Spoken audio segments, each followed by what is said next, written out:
Chapter 549. Ever since Gu Xingzi entered the booth, it was as if a bucket of cold water had been poured over the originally lively atmosphere. Although they were about the same age as Gu Xingzi, and some were even older than him, they were all playboys and rich young masters who loved to have fun. Originally, it was Yi Minglan's birthday and they came to the bar to make a scene. The atmosphere was originally quite good, but when Gu Xingzi sat here, the atmosphere immediately became a little strange. This man was clearly in his 20s and looked young and handsome. However, his aura was mature and steady. His face was cold and his eyes were cold and emotionless. He did not smile and his whole body emitted a low and distant aura. Even the smile on Yi Minglan's face gradually froze. Li Qingzi was still the smart one. Seeing that the atmosphere was a little cold, he naturally changed the topic to Yun Shirshir. "Ah, who's this female companion beside Xingzi? She's so beautiful." When Yun Shirshir heard someone mention her, she looked up awkwardly and glanced at Li Qingzi. Her doe-like gaze made him a little impatient. If she was not Gu Xingzi's female companion, he was really afraid that he would not be able to control himself and pull her into his arms and ruthlessly ravage her pink lips. Just as Li Qingzi's voice fell, the others came to life and started praising her one by one. These praises came from the bottom of their hearts. It was undeniable that Yun Shirshir was the type that could easily move a man's heart. Pure and lovely. As long as one was a man, who could resist her? Li Qingzi smiled gently at her and kept his usual frivolous appearance. He asked gently, "My name is Li Qingzi. You can just call me Qingzi. May I know your name?" When Yun Shirshir heard him ask for her name, she frowned slightly but hesitated and did not dare to speak. In her heart, she was extremely repulsed by this man's conversation. In fact, she did not even like this man. Perhaps it was because she felt that he was frivolous, which made her dislike him very much. Li Qingzi's heart was a little itchy. This girl was really afraid of strangers. He wondered what she was like in bed. Was she loose? Or was she as sweet as her appearance? It was not that he had not played with innocent girls before, but most of them were pretentious and vain. Unfortunately, Yun Shirshir was so natural and pure. Seeing that she did not answer, his voice became gentler. "Don't be shy. I don't mean anything else." Hearing him say this, he did not seem to have any ill intentions. Yun Shirshir bit her lips and said plainly, "My name is Yun Shirshir."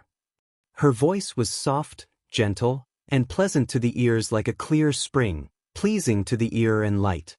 Li Qingzi smiled, revealing his white teeth. His eyes were filled with intimacy. "Ha, what a nice name.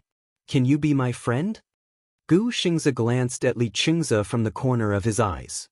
His lips curled up slightly as he suddenly raised his chin. Without waiting for Yun Shirshir's response, he lazily stretched out his arm and domineeringly wrapped it around her shoulders, pulling her to his side. Everyone present immediately understood in their hearts, and they couldn't help but withdraw their thoughts. This action was an invisible warning and declaration to prevent others from trying to take a share of her. He was protecting her. Chapter 550. In their eyes, Gu Xingzi was too arrogant. Coupled with his prominent status, he looked cold and aloof, making him unapproachable. Moreover, they were not on the same level as Gu Xingzi. One was the sky while the other was the earth. Thus, Gu Xingzi and Yun Shirshir gradually formed a barrier in the booth. The others chatted and laughed. A few of the rich boys hugged their female partners and played finger-guessing games. Gu Xingzi did not like noisy atmospheres to begin with and found them boring. Yun Shirshir sat at the side and looked at the people around her. She suddenly felt that she was in a different world from this group of people. Yi Minglan squeezed Yun Shirshir to Li Qingzi's side and sat next to Gu Xingzi. She was obviously creating an opportunity for Li Qingzi. Yi Minglan poured a glass of Hennessy for Gu Xingzi and glanced at Yun Shirshir with disdain from the corner of her eyes. Yun Shirshir turned her face inadvertently and sensed the hostility in Yi Minglan's eyes. She could not help but be stunned. She was sitting here doing nothing. Why did this woman's eyes look so sharp? Yun Shirshir felt uncomfortable. However, Yi Minglan regained her bright smile in the blink of an eye. It was as if the coldness in her eyes was just an illusion. Yun Shirshir could not sit still. She could not wait to end it and be free. She turned her head and looked at Gu Xingze. She saw him pick up the glass and drink the Hennessy in one gulp under Yi Minglan's pestering. He looked a little annoyed. She thought to herself that he must be bored too. Xingze, today is my birthday. Do you have a gift for me? Yi Minglan suddenly hooked her arm around Gu Xingze's arm. She seemed a little drunk after drinking a few glasses of wine. She leaned her head on his shoulder and acted coquettishly. It was too rushed, so I didn't prepare anything. Gu Xingze smiled and said.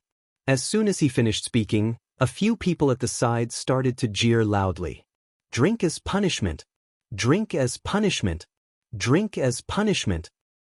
Since you didn't prepare a gift, you should at least drink a glass of wine as punishment. It's Sister Minglan's birthday tonight. Young Master Gu, you forgot to prepare a present.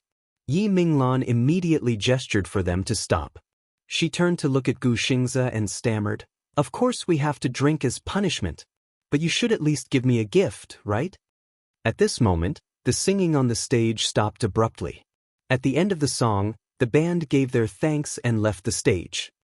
The audience below the stage was in high spirits, and they all asked for a return performance. Yi Minglan suddenly smiled coquettishly and said to Gu Xingze, Xingze, didn't you release a new EP recently? Can you make an exception and play a song for me tonight? As soon as he finished speaking, Li Xingze immediately whistled. Xingze, please perform a song. Gu Xingze turned to look deeply at Yun Shirshir. The latter was slightly taken aback, but her lips curled into a smile and her eyes signaled him not to bother about her. Gu Xingze retracted his gaze and glanced at Yi Minglan.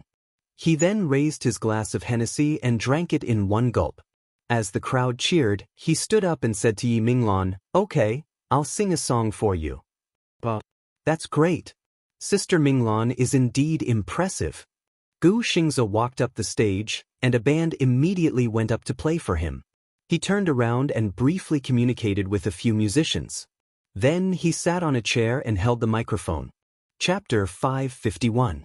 He turned around and exchanged a few words with the musicians. Then he sat down on the chair and held the microphone. His handsome face was exposed on the stage, and the people under the stage made a burst of excited discussion. Gu Xingze? Oh my God! Why is Heavenly King Gu here? I'm so excited. This is the first time I've seen Gu Xingze in person. He looks so good. On the stage, Gu Xingze suddenly looked up. His gaze seemed to penetrate the crowd and landed on someone in the booth. His lips curved into a charming smile, and his eyes were full of affection. Oh my God! Look, Gu Xingze is looking at me. Yi Minglan saw Gu Xingze looking at her. She stood up excitedly and spoke with pride and contentment. Soon, someone echoed, That's right. Heavenly King Gu is looking at Sister Minglan. Heavenly King Gu doesn't like Sister Minglan, does he? Look at Heavenly King Gu's eyes. Oh my God, they're so affectionate. If he looks at me like that, my heart will melt. Amidst the noise, Yun Shirshir looked at Gu Xingze on the stage. However, he seemed to be looking at her too. His eyes were gentle and affectionate as they looked at each other across the air. Her heart was in a mess. She pursed her lips and lowered her head. Seeing her reaction, Gu Xingze smiled and snapped his fingers. The prelude of a rhythmic drum beat and the guitar played softly. You're obviously angry, but you're still smiling. The audience suddenly quieted down after the first sentence. A languid yet extremely magnetic low and mellow voice resounded through the entire venue through the microphone. The enchanting and dreamy male bass voice was so emotional that it made one's heart go numb uncontrollably. This song was written and composed by Gu Xingze. He even arranged the music himself and included it in the EP. The EP had not even been officially released yet. Therefore, very few people had heard this song before. In addition, Gu Xingze's singing was intoxicating. The noise in the venue stopped abruptly as they listened attentively. The crowd is crowded, the weather is gloomy. I don't mind holding your hand looking out the window at the street with a clear sky. Write your smile in my diary over and over again. Study hard because of you. The world is so beautiful. Gu Xingze held the microphone and closed his eyes affectionately. When he reached the climax of the song, The dazzling rainbow sound was so enchanting that it was intoxicating. Wild cheers erupted from the audience. Gu Xingzi sang a love song. The bright and refreshing tune, coupled with his clear and magnetic voice, simply couldn't be more suitable. The lyrics described a pair of lovers who were passionately in love. No matter when or where, they wanted to see each other. Every minute and every second of separation passed by slowly, and it was very torturous. But when they met again, it was as if the gloomy and rainy weather had become sunny. The entire audience quieted down as they were intoxicated by the beautiful and enchanting voice. Why do I like you? The passing of youth, I am still here. I won't leave you. When Gu Xingzi reached the emotional part of the song, he gently closed his eyes. His flawless face was illuminated by the stage lights and was incomparably handsome. The audience close to the stage could even see his slightly trembling thick eyelashes, as well as his slightly furrowed brows. It made the young girl's heart unable to find a place to express her feelings. Coupled with the song, his stage performance was full of tension and captivating. Chapter 552. The sunlight has become warm because of you. How I want to become the warm wind surrounding you. White chocolate sweet words of love, deep breaths. I only owe you a sentence of I love you. The hour hand goes round and round. The moonlight outside the window still refuses to leave. Time is too slow. I am not used to it without you. Actually, I miss you. Oh, actually, I miss you. The lyrics were warm, and many people were moved to tears. Gu Xingzi looks so affectionate when he's singing. My heart is going to be drunk from his singing. He's my idol. I've been chasing him for 10 years. Xingzi, I love you. Xianxia was in a trance listening to the song when a hand suddenly touched her arm and rubbed it. This extremely ambiguous action shocked Xianxia. She retracted her hand and looked up abruptly, only to see Xingzi gesturing for her to keep quiet. He lowered his voice and said, "Sure. What are you doing?" Xianxia stared at him in shock. She was disgusted by his invasive behavior. She lowered her head, and her hands were helplessly intertwined together. She pursed her red lips, looking like she was avoiding him. Xingzi looked at the beautiful creature beside him, and his heart was naturally itching. I scared you. I just saw that you were in a trance. No matter how I called you, you didn't respond. How could he let go of such a good opportunity to get close to her? He immediately leaned over and said with a smile, "Good girl, don't mind it. I just wanted you to drink with me." Xianxia looked up and frowned. She saw that Xingzi didn't hide the desire in his eyes as he stared straight at her face. She lowered her eyes unnaturally. Her lips were even redder after being ravaged by her pearly white teeth, and they were filled with a forbidden temptation. His gaze was almost transfixed. He secretly gritted his teeth. Such a girl had to be Gu Xingzi's woman. It was too difficult to get his hands on her. If it were someone else, he would definitely use all means to snatch her away and protect her well to prevent others from peeking at her. Judging from Gu Xingzi's behavior just now, he seemed to be interested in this woman as well. Although she was still Gu Xingzi's woman now, that might not be the case in the future. It looked like he was just playing with it on a whim. Once he got tired of it, he would probably just throw it away, right? Since that was the case, she would be abandoned by him sooner or later. It would be better to leave a good impression in front of her so that he could snatch her away in the future and make her completely his. Now, he could only endure it.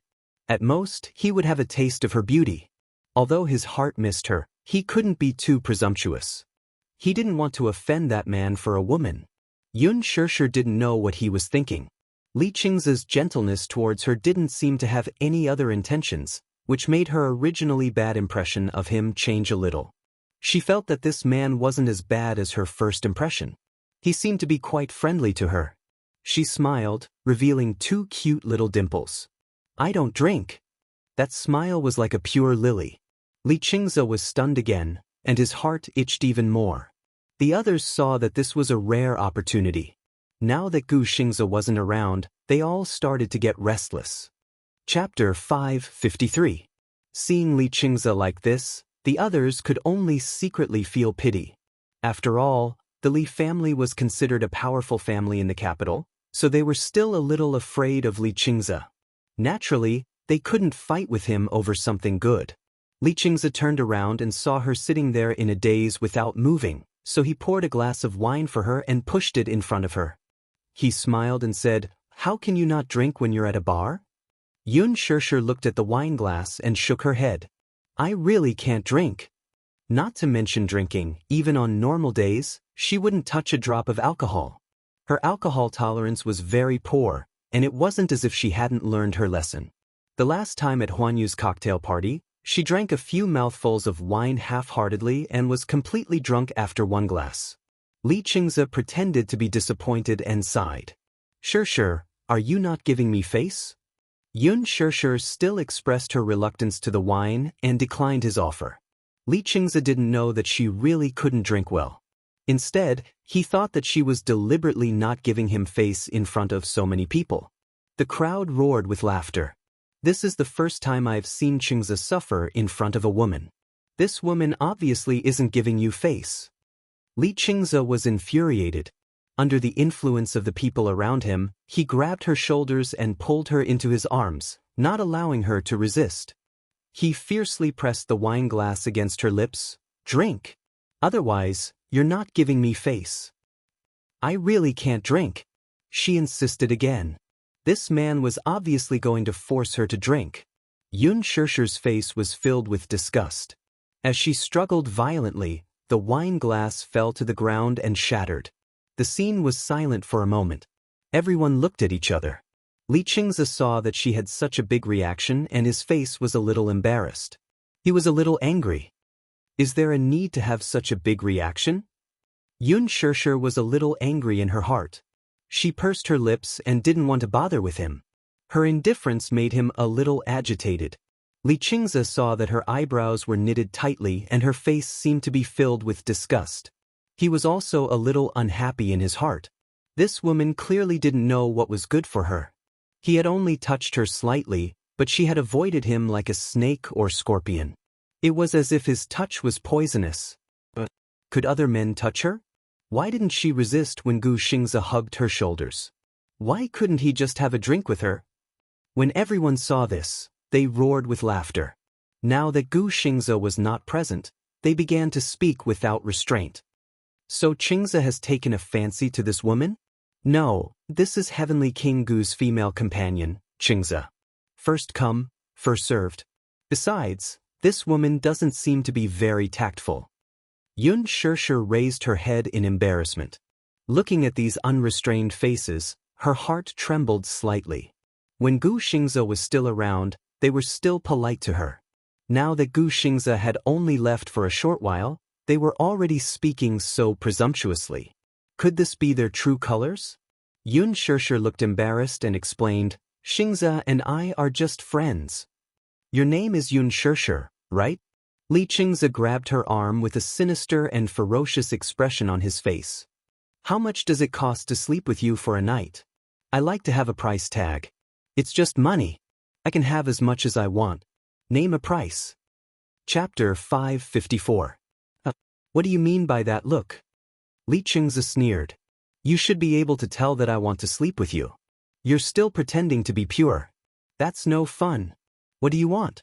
Status? You want to hook up with Mu Yaja and Gu Xingze because you covet their resources. If you follow me, I'll set up an opera troupe for you and make you famous. How about that?" Yun Xianxia was stung by his mocking and humiliating words, and her face turned ghastly pale in an instant. She looked around and saw the faces gradually distorting in the smoke. At this moment, the most unrestrained side of human nature was laid bare before her. "Wow. It's the first time I've seen Qingze so impatient. It's actually because of a woman." Someone laughed and jeered. Beside him, a woman stuck close to Li Qingze and said softly, "Young Master Li, today is Sister Minglin's birthday. It's rare for us to get together. Don't ruin your mood because of a woman."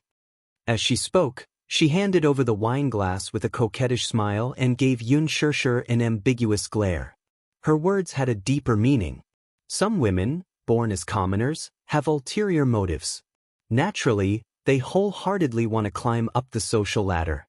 "Young Master Li, why do you have to bother with such a woman?" Li Qingze narrowed his eyes and took the wine offered by the woman. He shook his wrist and took a sip. However, he didn't say anything.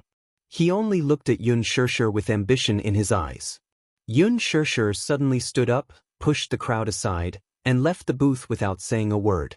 The crowd teased, "Ha, she's angry. She looks cute when she's angry." "Young Master Li, is there a problem with your charm? This kind of woman can't be dealt with like what you did just now. Do you need me to teach you some heart sutras? Get lost." Li Qingze was unhappy and took a big gulp of wine.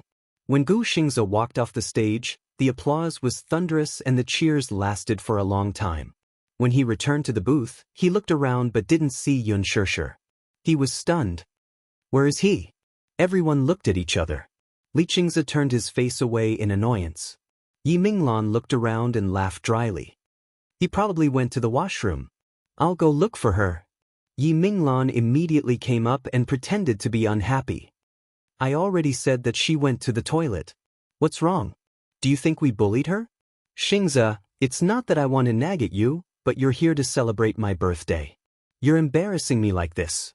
"Face." Gu Xingze looked slightly displeased. "Haven't I given you enough face?" Yi Minglan looked slightly awkward.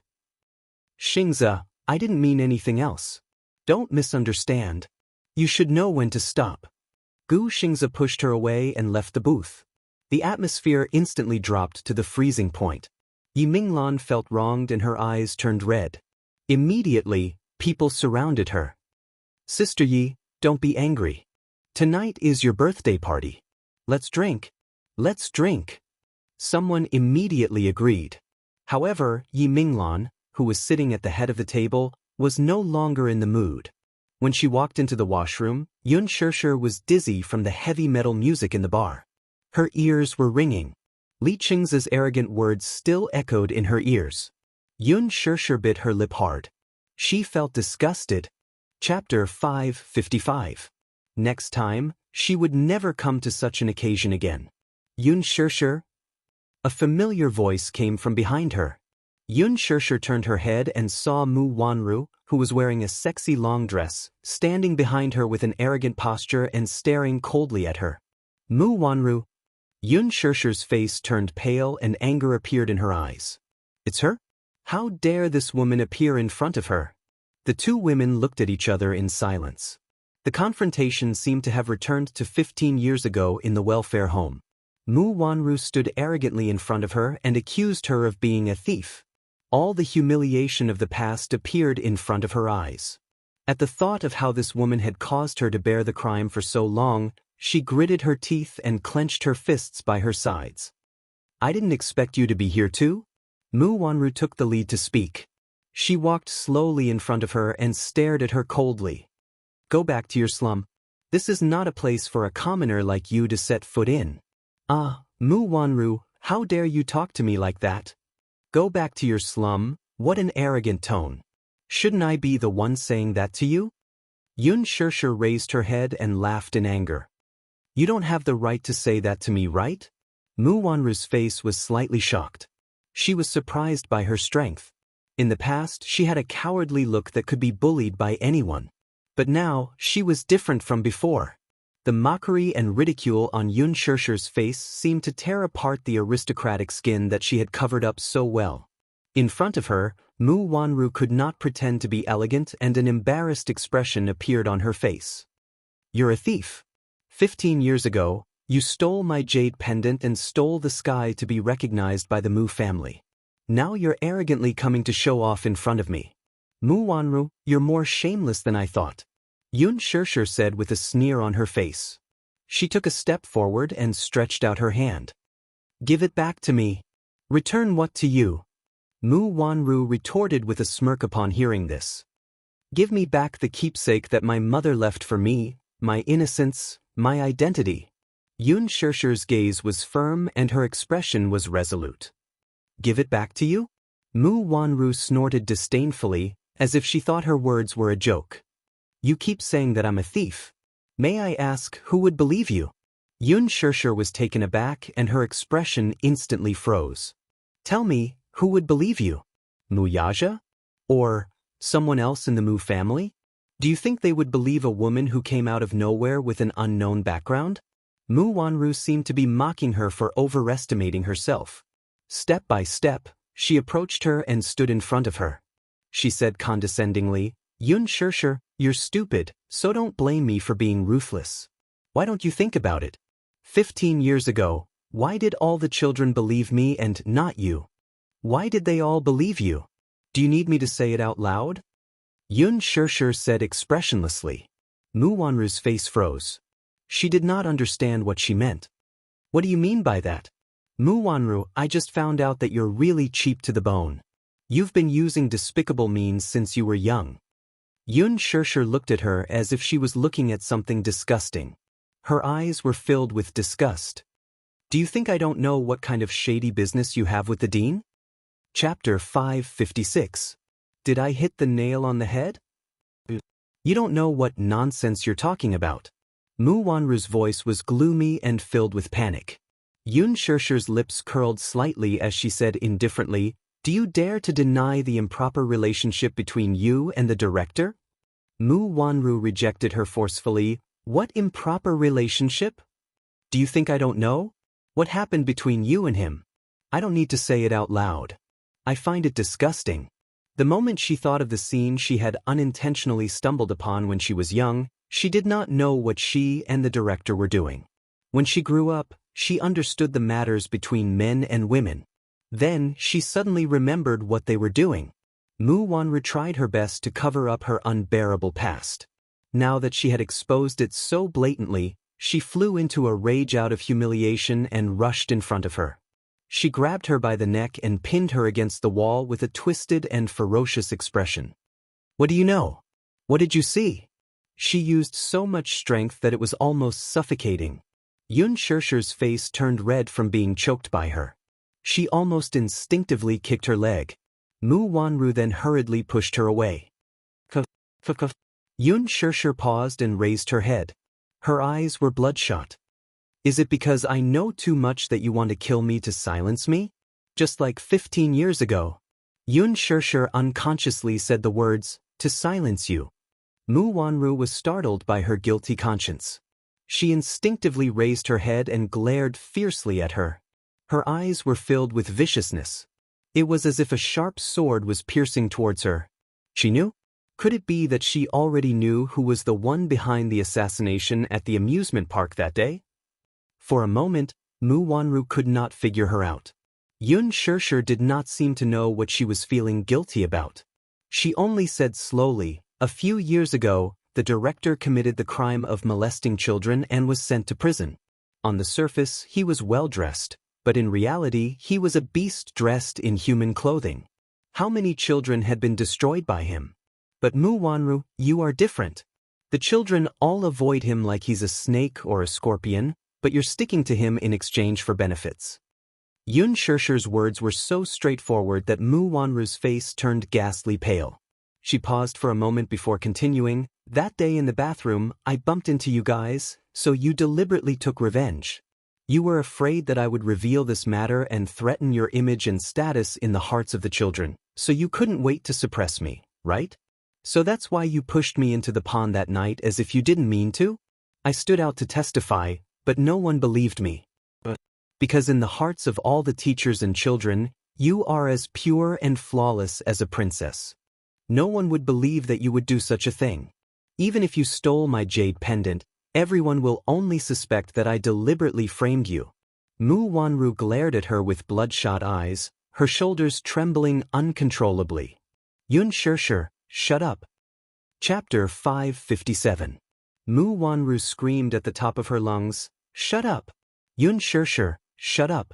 Have you said enough?" "Is it enough?" "Not enough." Yun Xianxia interrupted her expressionlessly as her lips curled into a cold arc. "Shouldn't I be asking you this?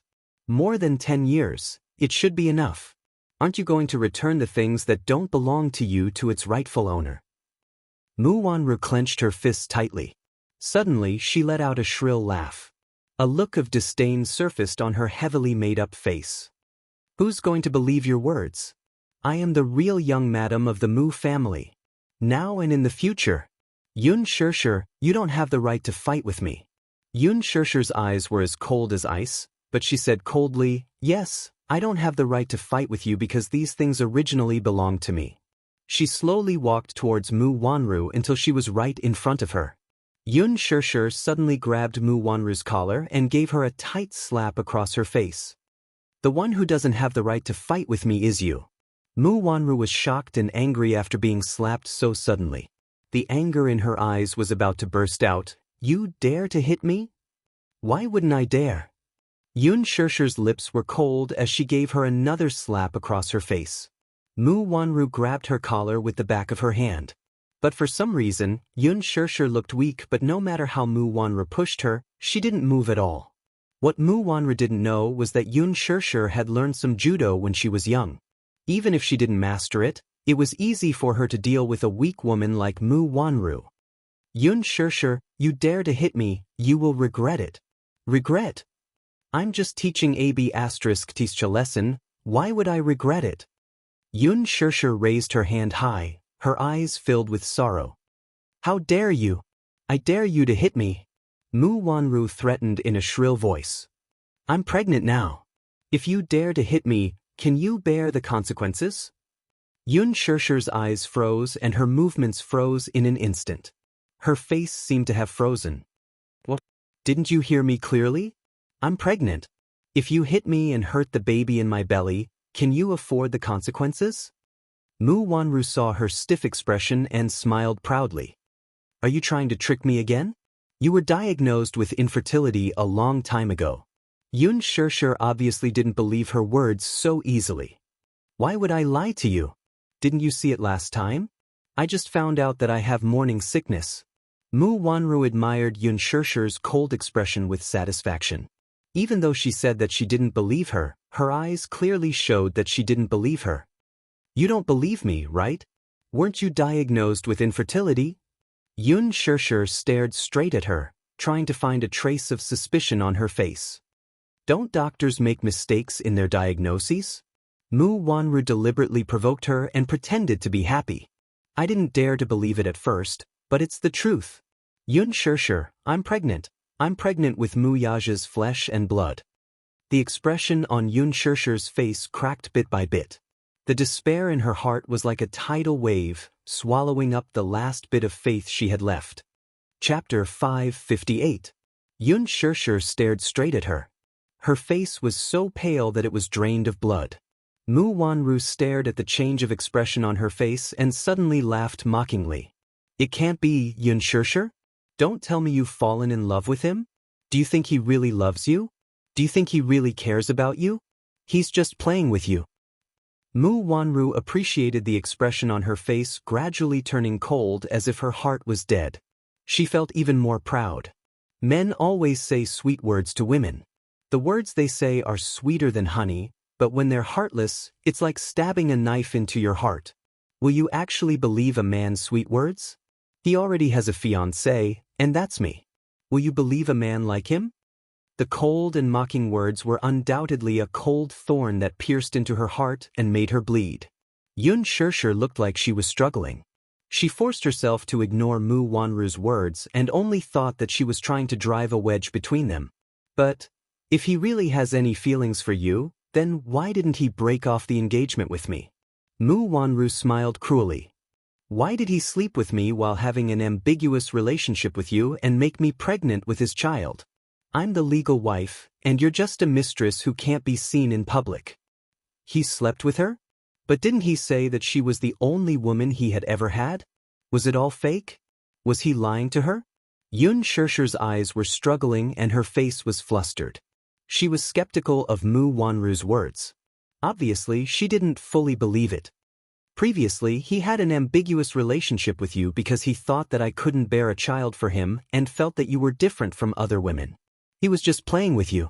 Now that I'm pregnant, do you think you can still shake my position? You still want to be promoted? It's undoubtedly a pipe dream. Everything you have now is clearly mine. You're clearly the one who took away my things. Yun Shirshir felt a lump in her throat. Her eyes were bloodshot as she stared at her blankly. Does it matter if it's yours or mine? The most important thing is that no one will believe you. Just like 15 years ago. No one would believe her. Xianxia bit her lower lip hard as the nightmare from 15 years ago flashed before her eyes like a merry-go-round. No one will believe me? Yes. No one will believe your one-sided words. As if hypnotized, Mu Wanru stared straight at her, cruelly enunciating every word. Everyone will only think that you're a thief, a mistress, a third party who interfered in someone else's marriage. Xiaxia's hands fell weakly to the ground. With a pale smile, she was pushed away by Mu Wanru. She staggered a step and her body was caught off guard as she fell backwards. However, she fell into a warm and powerful embrace at the right time. Then a firm and deep voice said above her head, "I believe you." Xianxia was awakened by the voice. Her blank eyes regained some focus. She raised her head and saw Gu Xingzi's calm and gentle face. His gaze fell on her pale and bloodless face, revealing a hint of indulgence. "I believe you." Even if everyone in the world doubted her and didn't believe her, he believed every word she said unconditionally. Mu Wanru saw that it was Gu Xingzi and was unprepared. She looked at him nervously, not knowing how much of their conversation he had heard. Chapter 559. Gu Xingzi raised his head and glanced at Mu Wanru. His voice suddenly became cold and gloomy. "Why aren't you getting lost?" Mu Wanru was surprised by his attitude. He actually yelled at her because of Xianxia?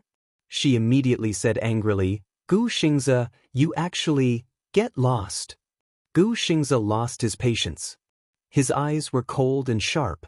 Mu Wanru's anger could not be quelled, but knowing the superstar's background, she could not be bothered to bicker with him. She had achieved her goal, so she was not willing to stay here any longer. With a snort, she stomped away in her high heels. Gu Xingzi lowered his head to look at Xianxia. He saw that she lowered her head and her shoulders were trembling slightly. He called her name a few times, but he did not get a response. "Xianxia? What's wrong with you?" Gu Xingzi was helpless. He held her face with both hands. When his fingertips touched her cheeks, he touched a patch of skin. Gu Xingzi was shocked. He bent down slightly. Xianxia turned her face away. She brushed his hands away and avoided his touch. She lowered her head even more and turned her back to him. A trembling and forbearing voice came. "Gu Xingzi, I'm fine. Don't worry about me. Go and accompany your friend." Xianxia bit her lower lip so hard that it almost tore through the skin. She endured and swallowed all the broken sobs into her stomach. She did not want anyone to see her in such a sorry and vulnerable state. It was so embarrassing. What was the use of crying? She was in a position to fight back. But when she heard Mu Wanru say that she was pregnant with Mu Yaja's child, she suddenly lost all her strength and the strength to fight back. She could not find any position to fight back. It was so unnecessary. She did not even have the courage to question the truth of Mu Wanru's words. She was afraid of hearing a devastating answer. Once a person was faced with something they didn't dare to face, they would always be cowardly. She didn't dare to think about it. She was afraid that she would be crushed by the cruel reality. It was only at this moment that she saw her own heart clearly. It turned out that she really seemed to have invested so much in that man, which was unexpected. Therefore, when Mu Wanru proudly announced to her that she was pregnant, she was immediately defeated. She didn't believe it at first, but after thinking about it carefully, Mu Wanru might really be pregnant. That day, she clearly saw that Mu Wanru did have morning sickness. It was a very real reaction, and it didn't seem to be an act at all. She had been pregnant before and knew that there were some things that couldn't be expressed through acting. That was a sign of early pregnancy. She should have thought of it earlier. Since she was really pregnant, if it wasn't Mu Yaja's child, whose child could it be? After all, she was his fiancée. Why couldn't he touch her when it was perfectly justified? Mu Yaja should have known. Mu Wanru should have been eager to tell him about such a good thing. Since he already knew, why would he still make such a vague promise to her? Could it be that her feelings were so easily played with? Xianxia thought of Mu Yaja leaning against her ear and making those promises. She felt that it was extremely funny. She pursed her lips and raised her eyebrows. She wanted to laugh, but when the laughter escaped from the corner of her mouth, it became a trembling sob. You only know how to cry. You only know how to cry. What are you crying for? She gritted her teeth and wiped away her tears forcefully. She really hated being so weak. She really hated being so pretentious. But she wasn't a third party. Chapter 560. Hadn't it been like this for the past 15 years? She was already used to it. Mu Wanru was pregnant? So what? Did it have anything to do with her whose child she was pregnant with? She didn't care at all. She didn't care at all. She was just playing around with Mu Yaja, who was falling in love with him. I will tell the world that you are Mu Yaja's woman. Sweet nothings were just lies. Did she really believe it? It was all a lie, all a lie. It was all a lie. It was all a lie. Why did she believe it? Why did she really believe it? Did she believe that he would promise her a world? That he would tell the world that she was his woman? Promises were not credible at all. They were so fragile that they couldn't withstand a single blow. She knew from the beginning that a man like Mu Yaja was dangerous to her. He was a taboo. She shouldn't have any feelings for him. But she still let herself fall in love with him without hesitation. Did Mu Yaja know who Mu Wanru was? She probably knew about it. Gu Xingzi stood behind her. His eyes fell on her trembling shoulders. Even if he couldn't see her expression now, he guessed that she was probably sad. He didn't hear much of their conversation just now. But he vaguely heard the sentence, "Everyone will only think that you are a thief, a mistress, a third party in someone else's marriage." He suddenly felt that this woman seemed to be hopelessly in love with Mu Yaja. She must care a lot about him, right? How much did she care about him? He didn't know, but it must be to the point that she was crazy with jealousy. When did it happen? He also cared a lot about this woman. Qin Zhou had told him about Yun Shishi's background. 6 years ago, she was the surrogate mother that the Mu family had chosen out of thousands of people. That meant that she was the real biological mother of the young master of the Mu family. As for the reason why she did that, the reason she became a surrogate mother was probably because her adoptive father's family was in trouble. She was forced to sign the contract by her adoptive mother. Out of gratitude, she didn't reject it strongly. That was what Qin Zhou said. It was said that artificial insemination had failed at the beginning, so they had to use the most primitive method. For a girl to put down her dignity to repay her adoptive father's kindness, she spread her body under a strange man and was forced to do whatever he wanted. This girl was really stupid. He was hopelessly stupid. But what caught him off guard was that she was deeply in love with Mu Yaja. Gu Xingzi furrowed his brows. He suddenly reached out his hand and forcefully pulled her shoulder, forcing himself not to look at her disheveled expression. He pressed his hand against the back of her head and pressed her head against his shoulder.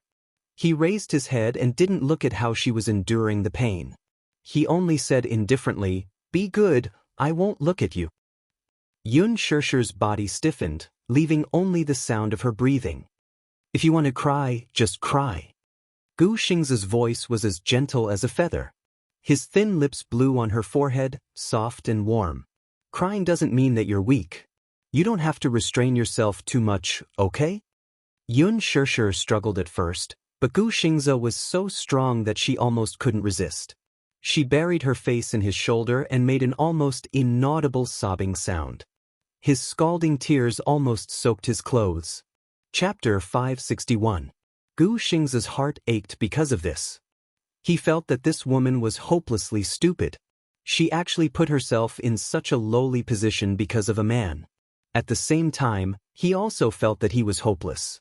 Even though she had never looked at him, he still cared so much about her happiness, anger, and sorrow.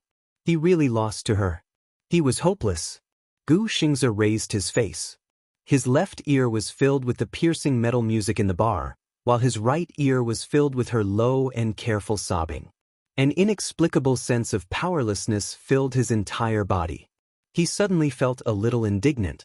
Thus, he held her face with both hands and stared at her face. "Can't I do it?" His low voice was extremely magnetic.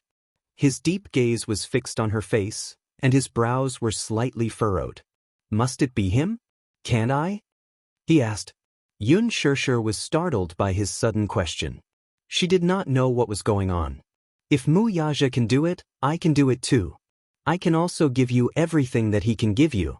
I can also give you what he can't give you or promise you. Gu Xingzi said almost in one breath, then observed the changes in her expression. So, can't I do it? Yun Shishir's gaze was a little dazed. Her eyes were wide open, and there were tears on her eyelashes. She couldn't understand the meaning of his words. The expression on her face froze because of the shock. Gu Xingzi's handsome face leaned slightly closer to her face. His thin lips were printed on the corner of her eyes, gently kissing away her tears. Because of this unguarded kiss, Yun Shishir's expression became even more stiff. Gu Xingzi didn't stop there. His delicate and soft kiss suddenly landed on her eyelashes, sucking away her tears. Then, it landed on the tip of her nose, lightly touching it, like a dragonfly skimming the water. But just as his kiss was about to land on her lips, Yun Shishir suddenly came back to her senses and pushed him away in a panic. Don't be like this. Yun Shishir's breathing quickened. She turned her body slightly to the side, unable to bear his sudden action. I just treat you as my senior. I don't have any other thoughts. Gu Xingzi was stunned for a moment, then smiled without saying anything. After a while, he said calmly, I know. He knew. Even so, he still wanted to fight for it. Gu Xingzi's expression suddenly turned a little desolate. She looked at him, feeling uneasy and guilty at the same time. She could feel his feelings, but she couldn't face it calmly. Towards him, there was only admiration and respect, nothing else. Since he didn't have any, he couldn't get close to him and give him any hope, only to disappoint him again. She couldn't afford it. He saw that she was a little flustered, as if she was caught off guard by his sudden kiss. He reached out and gently stroked her hair. I'm sorry I went too far. It's okay, she said uneasily. But in her heart, she was shocked by Gu Xingzi's uncontrollable confession. Yun Shishir turned around, struggling for a moment. Then she looked at Gu Xingzi's face and forced a smile. Let's go back. With that, she walked towards the booth by herself. Gu Xingzi helplessly pulled the corners of his mouth and followed behind her. The two of them walked one after the other, but each had their own thoughts. If she turned around at this moment, she would definitely see the disappointment and pain on his face. Chapter 562. Along the way, Yun Shishir lowered her head and walked forward, bumping into people from time to time. One of the men had just walked down from the dance floor. Yun Shishir lowered her head and walked hurriedly, but she suddenly bumped into his arms. The man held her shoulders. When he lowered his head and saw that the woman who bumped into his arms was so pure and seductive, he thought that she was deliberately trying to attract his attention and throw herself into his arms. Yun Shishir raised her head and saw that she had bumped into someone. She immediately apologized and wanted to leave, but the man grabbed her wrist. What's wrong? Didn't you throw yourself into my arms? Why are you leaving? Are you trying to play hard to get with me? When Gu Xingzi saw this, he was slightly annoyed. However, she was the one who was annoyed. She only cared about lowering her head and rushing forward, leaving him far behind. It was as if she was avoiding him like he was a snake or a scorpion. Was she avoiding him? Was it because he seemed to have lost control of himself and said those words? He went forward and put his arm around Yun Shishir's shoulders. When the man saw this, he wanted to continue pestering her. Gu Xingzi lost his patience and kicked him aside expressionlessly. Get lost. Don't get in the way. After that, he expressionlessly grabbed Yun Shishir's wrist and walked away. Yun Shishir was led away by him, but he used so much strength that it almost hurt her. Yun Shishir cried out softly in pain. She raised her head and opened her mouth, but she saw that his jaw was clenched, his thin lips were pursed, and his brows were furrowed. His eyes were filled with cold anger, and his expression was very unpleasant. She felt that he seemed to be angry. But why was he angry? She clearly didn't do anything. Gu Xingzi, you're angry with me. You don't have to deliberately avoid me. Gu Xingzi suddenly stopped in his tracks and looked down at her, interrupting her words. If you like me, you like me. If you don't like me, you don't like me. I just don't like to suppress myself. Yun Shishir was stunned. I won't force you to like me, So you don't have to avoid me like this. Do you understand? I know. Gu Xingze rubbed his forehead, feeling a headache coming on. He suddenly realized that he had lost his composure. I'm sorry. He practically carried her all the way back to the booth. He walked very quickly with his long legs and big strides. He walked in front of Yun Shirshir, who was following behind him, couldn't keep up with his footsteps and stumbled. She allowed him to grip her wrist so tightly that it was as if he wanted to break her wrist. Back in the booth, the two of them sat down. Yun Shirshir deliberately kept a distance from Gu Xingze and sat far away from him. Gu Xingze sensed that she was trying to avoid him, but he did not point it out. He thought that his actions just now must have frightened her. She probably didn't have any thoughts about him. From the beginning to the end, she had maintained a distance from him. Many newcomers who had just debuted couldn't wait to get close to him when they saw him. Many female celebrities even wanted to use his resources to climb up the ranks. However, this woman kept a distance from him when he tried to get close to her. Even if she wanted to make use of him, it would have been fine. However, she rejected him so cleanly, which made him feel a little dejected. Women were really hard to understand. The people in the booth were originally fooling around, but when they saw this man return to his seat with a cold expression, the atmosphere became slightly tense. Chapter 563. Even Yi Minglan couldn't help but be a little startled. She observed his tense expression and wondered who it was that had angered this man who had always controlled himself to the point that he couldn't restrain his anger at all. Yi Minglan saw that his expression was solemn and saw that Yun Shirshir was sitting so far away from him.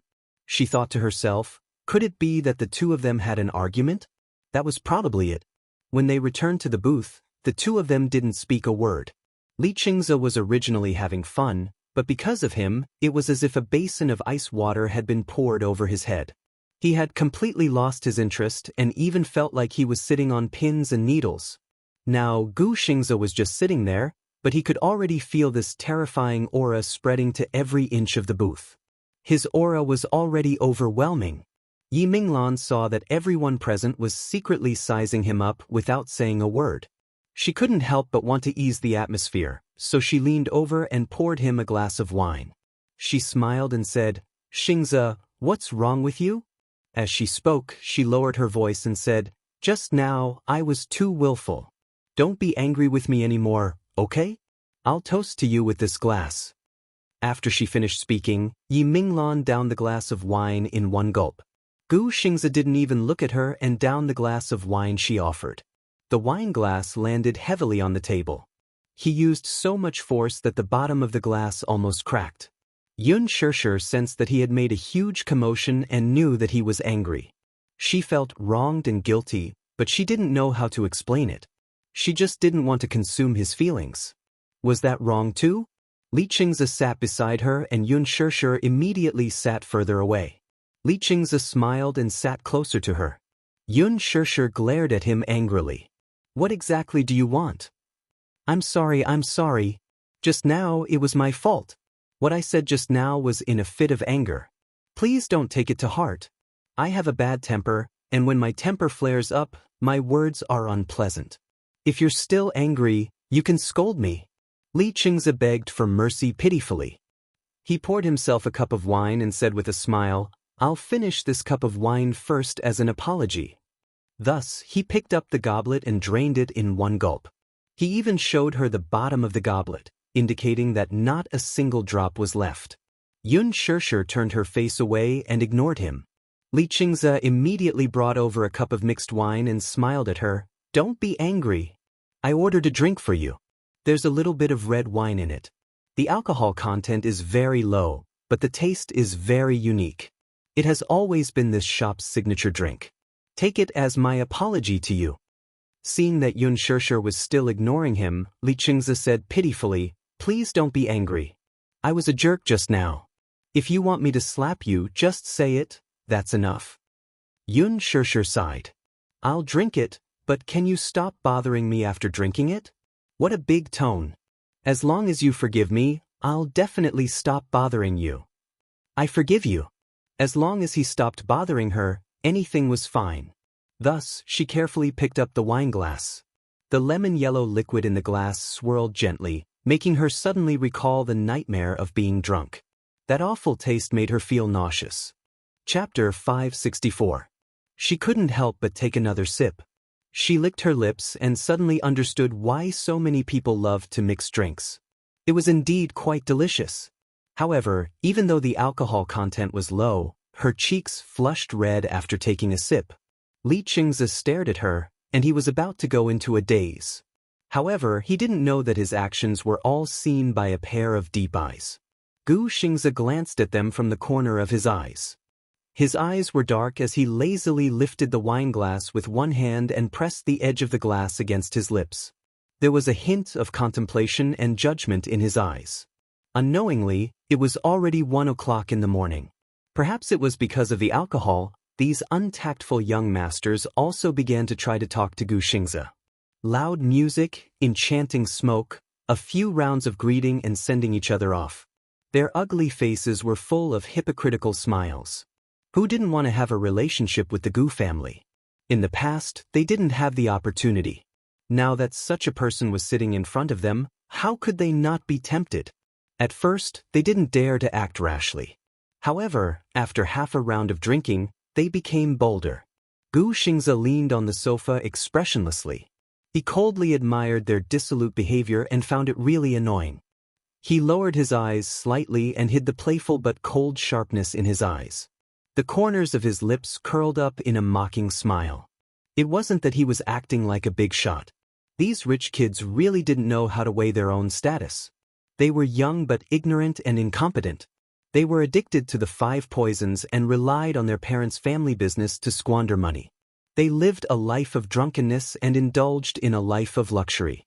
If such people were to step into this cruel circle, they would either become small shrimps that were swallowed by a big fish or become a chess piece that was controlled by others. One wrong move and the whole game would be lost. No matter how big the family business was, it would collapse in an instant. There was no need to be too close to these people. Raising his wrist, he downed the glass of Hennessy in one gulp. Then he stood up and walked to the side. He lowered his head and looked down at the little thing who was already curled up in a corner. He reached out to grab her arm and lifted her up. Then he patted her head hard with his large palm and said in a low voice, "Let's go." Only then did Yun Shirshir open her sleepy eyes. She carefully tasted a mouthful of wine and then curled up in a corner. Seeing that it was him, she suddenly revealed an innocent smile. Her laughter was like a gentle breeze blowing through a silver bell, crisp and pleasant to the ear. Gu Xingzi could not help but frown slightly, but he was a little dazed by this seductive smile. After getting drunk, she had lost the innocence she had when she was sober. Instead, she had gained an enchanting charm. Half of her face seemed to have been dyed with peach blossoms. She was beautiful and moving. She wobbled as she tried to stand up, but her legs gave way. She stumbled and bumped into his chest. She moaned softly and rubbed the tip of her nose in pain. It seemed like it hurt. Drunk? He suddenly glanced coldly at Li Qingzi from the corner of his eyes. The latter's heart skipped a beat because of this cold glance. This man's gaze was too scary. "Young Master Gu, I didn't make her drink.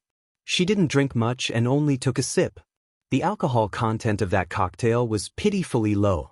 It seems like she's allergic to alcohol," Li Qingzi quickly explained. Gu Xingzi ignored him. Chapter 565. As soon as he finished speaking, a few intoxicated men started shouting, "Young Master Gu, you're leaving just like that? We haven't put in enough effort." "That's right. Let's go sing later, okay?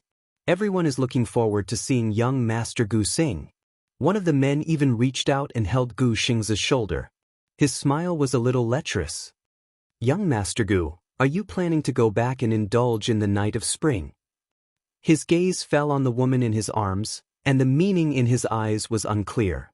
Yi Minglan was instantly annoyed when she heard this. These imbeciles, how dare they make a joke about Gu Xingzi? The man was already very drunk, and his actions became bolder. He patted Gu Xingzi's shoulder again and teased, "This woman isn't worth young Master Gu's effort, right? If young Master Gu likes her, I'll give you some women. I guarantee that you'll like her." Gu Xingzi turned his face expressionlessly. He lowered his gaze and stared coldly at the hand on his shoulder. His brows were slightly furrowed, and his cold gaze was as if he was looking at something filthy. The man couldn't help but sober up a little because of his sharp gaze. He immediately retracted his hand and shrunk his head back in fear. Yi Minglan was extremely angry. She still had a sweet smile on her face as she said to him, "Young Master Gu, thank you for coming today." "No need." Gu Xingze didn't even turn his head as he replied indifferently. He then pulled Yun Shishir into his arms. Yi Minglan's face instantly fell when he left with her. She turned around and swept her gaze across the crowd angrily. She was so angry that she laughed. "A bunch of shameless idiots. What's wrong, Sister Minglan? Who made you angry again?" That's right. How did we embarrass you this time?" Yi Minglan pursed her lips coldly. "You're all really capable. How dare you say such things? You still want to claim your relationship with young Master Gu? What's his status and what's your status? Don't you know how to be more respectful? I'm really ashamed of you." Some people were unhappy when they heard this. "What do you mean by that? Isn't she just an actress? You don't know this, do you? Gu Xingze was the young master of the Gu family in Beijing. He was just an illegitimate child because his status in the Gu family was not as high as his brother, Gu Jinglian. However, Minglan, your words are too harsh." That's right. Don't be so harsh with your words. It's your birthday today, so we're here to support you. But don't be so overbearing. Don't make everyone unhappy." Yi Minglan's smile turned colder. "What do you think? You guys are really a bunch of idiots. How dare you make fun of young Master Gu? You've really disgraced me." Li Qingze's mood was also ruined by her. He said unhappily, "Isn't it just Gu Xingze? Is it necessary to treat us like this for him? I just can't stand that brat, he's so arrogant." Gu Jinglian was the head of the Gu family. I've never seen him put on such a face before. What right does he have to put on such a high and mighty attitude towards us? Chapter 566. Li Qingze was also a little angry. He had been suppressing his anger because of Gu Xingze and had nowhere to vent it. Now that he had been scolded by Yi Minglan, he finally exploded and roared out. "Bah! Damn it! Yi Minglan, what do you mean? Young Master Gu is always fawning over him. What ability does he have? The Gu family? So what if he's from the Gu family? I heard that he's just the illegitimate son of old Master Gu's mistress outside. Does the Gu family think they can do whatever they want? Does Gu Xingze think he can trample the Li family under his feet?" Yi Minglan's eyes flashed with disdain. Trample? Not just trample? If Gu Xingze had such thoughts, he could easily crush the Li family. Li Qingze saw her look of disdain and contempt and sneered. He said rudely, "Yi Minglan, my status is low and I'm not worthy of you, okay?" After that, he took his coat and walked away without looking back. "All right, stop arguing. This birthday is so unlucky. Everyone let's go." Sister Minglan has high standards. We're not the crown prince of the Mu family or the young master of the Gu family. Sister Minglan definitely won't like us. Someone mocked and ridiculed. "What do you mean?" "Nothing. We also think it's meaningless. Let's go." Everyone stood up. No one was willing to accompany them, which meant that the drinking stopped. Yi Minglan stood on the spot and looked at the people leaving. She was so angry that her whole body trembled. Outside the door, when Gu Xingze carried Yun Shishir into the car, she was already sleepy. She was curled up in a corner with her eyes closed. The air conditioning in the car was a little cold. He specially instructed the chauffeur to lower the air conditioning. The scenery outside the window kept passing by. The neon lights of the city were bustling. The nightlife of the young people had officially begun. Gu Xingze stretched out his hand and pulled Yun Shishir closer to him, allowing her to lean on his shoulder. He gently lowered his head and saw that her eyelashes were drooping. She seemed to be very sleepy. He raised his hand and gently brushed aside the messy hair on her forehead. Under the moonlight, her face was like jade and porcelain, bright and beautiful. But even though she was so close, there was still a strong sense of loneliness that surrounded him. Sometimes, the most strange thing was that the person you liked was clearly by your side, but you couldn't touch her heart. Gu Xingze raised his hand to touch her face, but the image of her hiding in the bar flashed across his eyes, and his movements suddenly stiffened. He smiled helplessly and slowly retracted his hand slowly. The moonlight cast a deep shadow on her face. Her eyes, which were covered by her bangs, were slowly opening. She was clearly awake, she was just pretending. Knock, knock, knock, knock. The knocks on the door were exceptionally clear in the quiet night. Yun Tianyu immediately woke up from the sofa and hurried to the door in his slippers. When he opened the door, he saw Gu Xingze standing at the door with Yun Xianxia in his arms. The little lad's expression changed. "Mommy, what happened to Mommy?" Gu Xingze's heart skipped a beat when he saw the little lad. His expression froze. The little lad before him had a handsome face similar to Yun Xianxia's. Was he her son? Chapter 567. With that, he pointed to the TV screen in the living room, which was still flashing with light. It was currently playing a movie starring Gu Xingze, Bamboo Dragonfly, which was also directed by Lin Fengtian. Gu Xingze was stunned for a moment before his lips curled up. He had seen this child before, and he looked exactly like the Mu family's young master. He guessed that this child was one of the twins and Yun Xianxia's son. What a smart little brat. Gu Xingze returned to his senses and smiled. "You're so cute. What's your name?" Yun Tianyu. The little lad obediently put his hands behind his back and nervously looked at Yun Xianxia, who was in his arms. He asked quizzically, "What's wrong with Mommy?" She drank. The corner of his lips twitched violently as he felt a little angry. She drank again. Stupid Mommy. She obviously can't hold her liquor, yet she still forced herself to drink? Gu Xingze carried Yun Xianxia into the bedroom. When he walked out of the room, Yun Tianyu was standing behind him with an autograph book in his hand. With an obedient and elegant smile on his face, he looked just like a handsome little gentleman. "Uncle Xingze, can you give me an autograph?" "I'm your little fan." Gu Xingze slowly squatted in front of him and lightly scratched his nose bridge. He teased him, "So, you're my little fan? Can you sing my songs then?" "Yes, but Yu is tone deaf. My singing is terrible." Yun Tianyu's bashful look amused him. "All right, little cutie. I'll give you an autograph." Gu Xingze smiled when he heard this. He took the pen from him and signed his name on the autograph book. "Thank you, Uncle Xingze." Yun Tianyu's eyes darted around as he tilted his head and asked, "Uncle Xingze, are you filming with my mommy now?" "That's right. I'm your mommy's colleague now. My mommy is so dumb. Uncle Xingze, you must take good care of her. If mommy gets bullied on set, you will be so sad."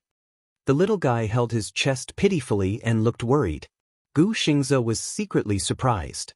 This little fellow was really different from the rest. Other children of this age were still immature and couldn't even speak fluently. However, this child was not ordinary. He had a clever look in his eyes, and the way he spoke was particularly pleasing to the ears. What was even more commendable was that he doted on Yun Xianxia very much. She was a sensible and obedient child. Gu Xingze nodded and said, "You, don't worry. Uncle will take good care of your mommy. I won't let anyone bully her." "Really? Really? It's a promise." Yun Tianyu stretched out his pinky. Gu Xingze immediately hooked his finger with the promise of a pinky promise. "It's a deal. Why did Mommy come back so late today?" Yun Tianyu asked in a roundabout way. Gu Xingze looked apologetic. "Everyone had a gathering, so I came back a little late." Yun Tianyu heaved a sigh of relief when he found out the reason for her late return. It turned out that she had a gathering. No wonder she came back so late. Her phone was switched off, and he could not get through to her. He was worried sick. Chapter 568. Yun Xianxia raised her eyes to look at him. Her face was as white as a sheet. Yun Tianyu was slightly distracted. He nervously walked over and cupped Yun Xianxia's face. His heart ached for her. "Mommy, you don't look good. What's wrong? Did someone bully you?" "Mommy is lying." He fumed. "Someone must have bullied Mommy. Mommy, tell Yu will bully them back for you." Yun Xianxia forced a smile and opened her arms to him. Her voice was hoarse and broken. Yu, give mommy a hug. Yu's heart skipped a beat as he felt a stab of pain. He looked at Yun Shishir's face. The frailty in his eyes could not be concealed. He immediately walked in front of her and allowed her to embrace him in her arms. Yun Shishir gently rested her small face on the little guy's shoulder. With the child's warm and soft body in her arms, her cold heart actually regained some warmth due to this warmth. Yun Tianyu was nestled in her arms. Even though he could not see Yun Shishir's face from his angle, their hearts were connected. He could clearly feel her gloomy mood. He gently caressed her cheek with his small hand and said weakly, "Mommy, you're unhappy, and Yu is unhappy too. You're sad, and Yu is sad too. Tell Yu, who bullied you? Yu, teach him a lesson for mommy." "No, no one bullied mommy. Yu, you're so dark inside. Mommy just feels a little tired." Yun Shishir hugged him and took a whiff of his body wash scent. She calmed down a little. "You smell so good. Mommy is so bad. You came back so late and made you wait for so long. Stupid mommy, didn't you promise Yu that you won't drink?" Yu raised his head and complained. "I'm innocent. Mommy didn't drink alcohol tonight and only took a symbolic sip. I'm not drunk at all." As she spoke, she even blew a mouthful of air for him to check. Yu sniffed her lips. Indeed, there was no strong smell of alcohol. Only then did he believe her. "Mommy, you're not allowed to drink in the future. Not even a drop."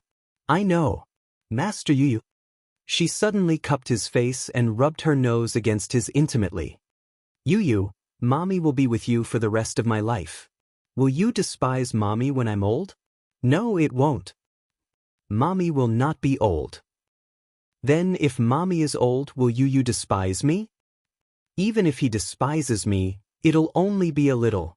Yu used the tip of his pinky as an analogy. She looked at him with disdain from the corner of her eyes. "Mommy, you should be satisfied. Even if you are stupid and old, Yu will never leave you. Even if it's just a little, Yu still loves mommy the most." Yu's cute confession made Yun Shishir burst into laughter. "Alright, mommy, go brush your teeth and wash your face. Then, go to bed early. You still have to wake up early tomorrow to work." She obediently laid down her arms and surrendered. "Alright, Master Yu. Mommy will work hard to earn money for Master Yu's marriage." Yu's lips twitched harshly. In his heart, however, he thought, who cares about mommy's marriage money? The dowry he earns for her is much more than that. Chapter 569. The next day, Yun Shishir officially joined the cast.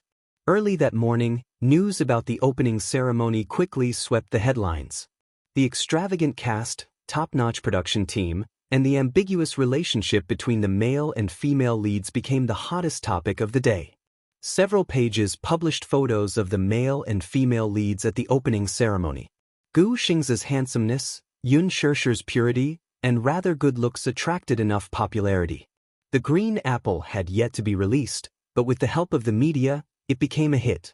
At the same time, the final photos of The Green Apple were released on the official Weibo account. Unlike other movies which had relatively rough final makeup photos, the final makeup photos of The Green Apple could be said to be exquisite. Once it was released, it immediately attracted the attention of fans of the original novel and quickly became the #1 topic on Weibo. The author of the original novel even shared the post with high praise and said that she was looking forward to the movie. At first, Gu Xing's fans almost dominated the comment section of the official Weibo account, criticizing Yun Shishir. There was no other reason. Almost every female actress who acted with Gu Xing's would be attacked by Gu Xing's fans. However, the final photos soon attracted the attention of loyal fans of the original novel. Whenever a novel was adapted into a television series or movie, it would attract the criticism of the original novel's fans. A novel was a novel, and readers would always fall into a beautiful fantasy. However, once it was adapted into a television series, if the casting was not good, the lead was not good-looking, the acting was flawed, and the script was not changed well, it would undoubtedly destroy the original novel. Fans of the original novel would naturally not buy it. However, Lin Fengtian's pursuit of a movie was extremely meticulous. When the male lead of the movie was announced to be Gu Xingze, many fans of the original novel expressed their concerns on the forum. In the original novel, Yin Dongyu had almost crossed the screen from a teenager to a young adult. Gu Xingze was already 28 years old, and many fans of the original novel were worried that Gu Xingze would be too old to play the male lead. However, this concern disappeared after Gu Xingze's final photos were released. Gu Xingze's face was exquisite and there was no doubt about it. What was even more heaven-defying was that even though it had been 10 years since his debut, it was as if he had grown in reverse.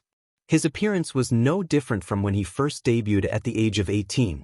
The only difference was that the immaturity and immaturity he had when he first made his debut had faded away. The current him had the demeanor of a heavenly king. After Yun Shishir's photo was released, it also attracted countless compliments.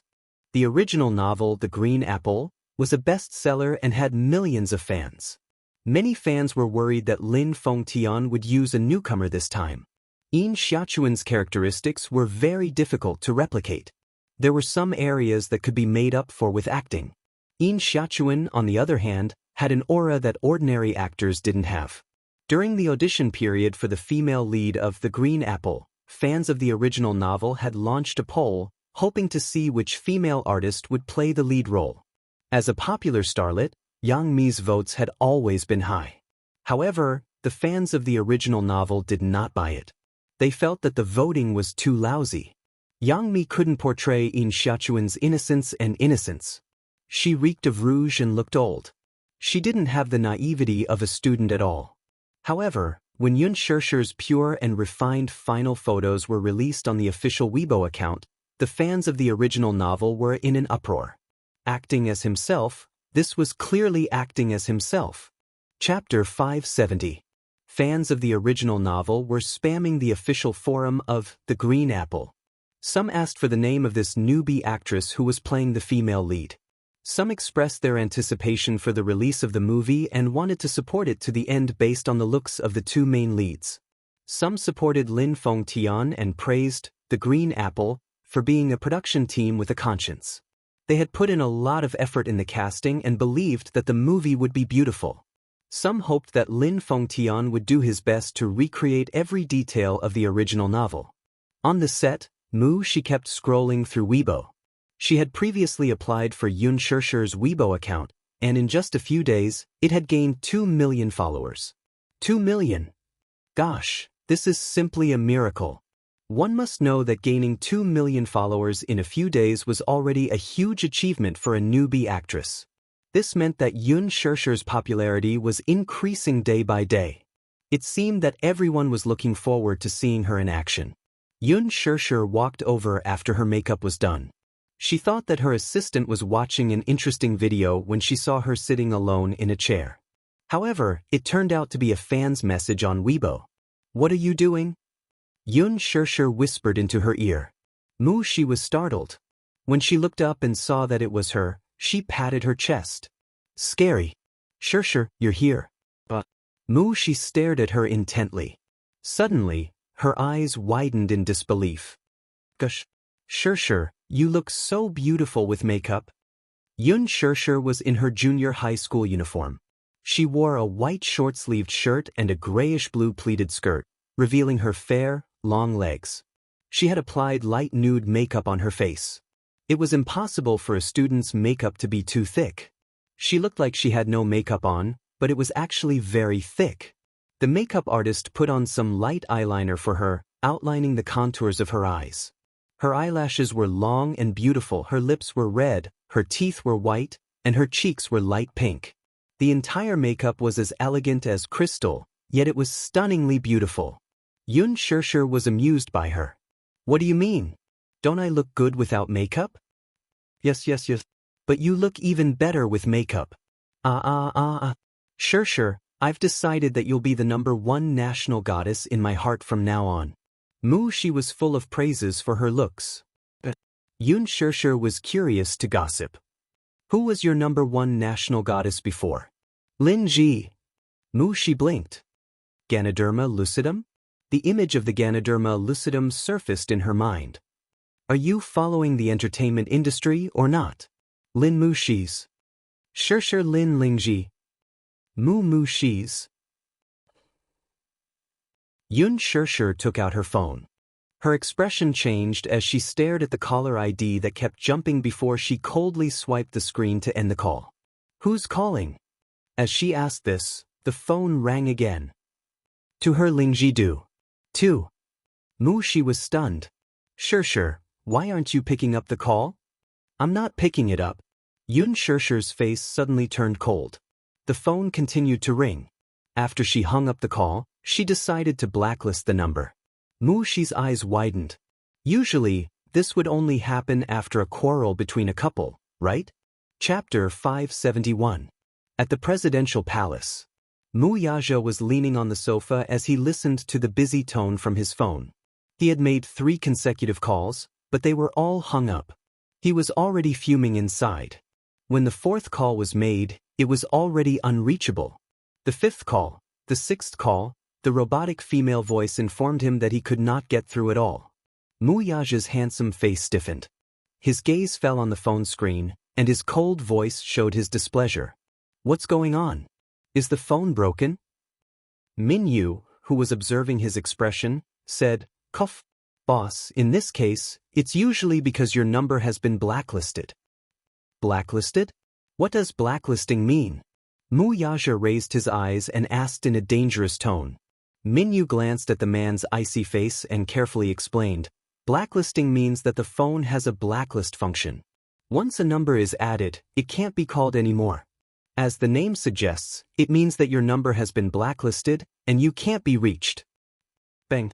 The crystal goblet on the table fell to the ground and shattered into pieces, causing water to splatter everywhere. Blacklisted? This woman. How dare she? My phone is broken. Give me your phone. Yaja threw the phone on the table with a loud bang. He asked for it from Yu and quickly dialed a number. The call actually got through. Yaja's face turned even darker at this point. His face was overcast with gloom. Yu stood at the side, trembling with fear. He did not even dare to breathe loudly as he was worried about the safety of his phone. After a long ring, the call actually got through. Yun Shi's polite and gentle voice came through. Hello, stupid woman. Why didn't you pick up my call? Yaja bellowed angrily. He believed her this time. She had blacklisted his number. This woman, how dare she blacklist his number? Woman, what do you mean by this? Did you blacklist me? After a moment of silence, Yun Shi's nonchalant and dismissive voice came through the phone. Yes, I've blacklisted you. Yu's heart skipped a beat. Oh God, Yun Shi was so brave. How dare she provoke the sea? Sure enough, Yaja's face instantly turned black. He suddenly stood up and kicked the high table. The beautiful and exquisite antique vase on the table fell to the ground and shattered into pieces. Woman, give me a reasonable explanation, Yaja said in a low voice. He gripped the phone so hard that it was as if he was going to crush the screen. Explain? Why should I explain it to you? I'm very busy. That's all. After Yun Shi finished speaking, she didn't give him any chance to say anything and hung up the phone. Damn it. Yaja angrily called back again, but the call could not be connected. It was obvious that his number had been blacklisted as well. Yaja's face was dark and his eyes were filled with anger. His number had been blacklisted, so he had nowhere to vent his anger. This feeling was really unpleasant. Bang. He slammed the phone on the ground. He was so scared that he shuddered. Then he looked at the phone on the ground with heartache. His heart was bleeding. Chapter 572. Get lost. Yaja waved his hand. He channeled all his anger into his fist and punched Yu's shoulder. The huge force almost dislocated Yu's shoulder. Yu immediately held his shoulder and retreated to the side. Even though his shoulder was in great pain, he still did not dare to move. He looked at the angry man in front of him in fear. In his opinion, Yaja rarely got angry. He had always been good at controlling things. It seemed that everything was under his control without exception. However, Yun Shi seemed to be an exception. This woman seemed to be the only person that Yaja could not control. Yaja clenched his fists. His body was filled with a terrifying aura. It was a kind of fierce aura that almost penetrated the bone marrow. It was dark and oppressive, making it hard for people to breathe. Minyu looked at the sharp eyes and suddenly felt a little suffocated and frightened. There was no doubt that this was an extremely terrifying man. It made people feel fear from the bottom of their hearts. Find out where she is. Minyu immediately lowered his head and retreated. He quickly ordered his subordinates to find out where Xianxia was. Soon the news came.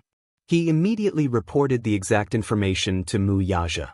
Chairman Mu, Miss Yun is filming today. Filming? Yes, director Lin Fengtian's film. The male lead, Gu Xingze, has officially started filming. Minyu said. Mu Yaja frowned and immediately ordered, book a flight back to China. Minyu was shocked and immediately asked, are we going back now? Now, go and book a flight right now. Minyu was a little hesitant. But, Chairman Mu, about the follow-up of the acquisition tomorrow, don't you understand what I'm saying? Mu Yaja turned around and looked up. The anger in his eyes was about to burst out in the next second.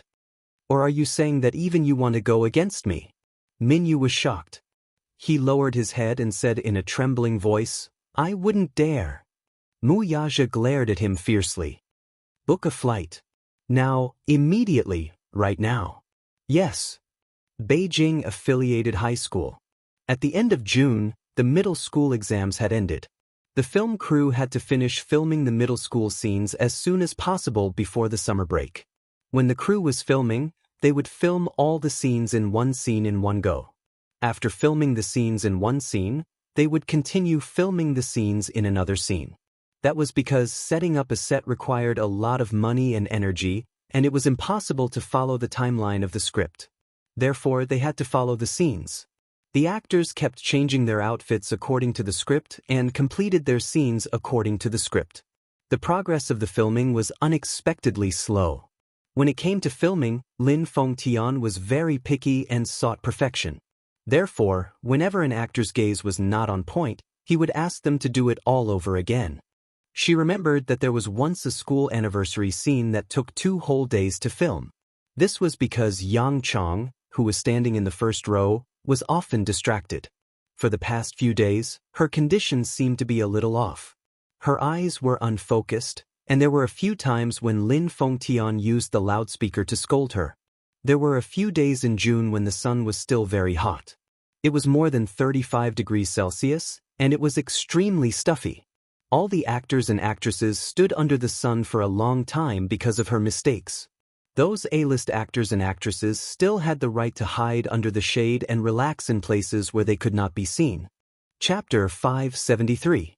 Because of this, many people had complaints, but they did not dare to voice out their anger.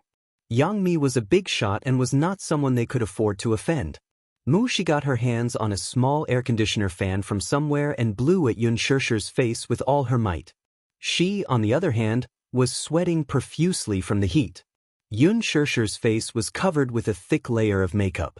Now that they were filming outdoor scenes and the weather was so hot, she would have to wash it off and reapply it if she were to sweat and ruin the makeup on her face. For the few outdoor scenes, her shots were all close-up shots, so there could not be any blemishes on her face. If her foundation were to fall off and her complexion was uneven, the results would not be guaranteed and would have to be res-hot.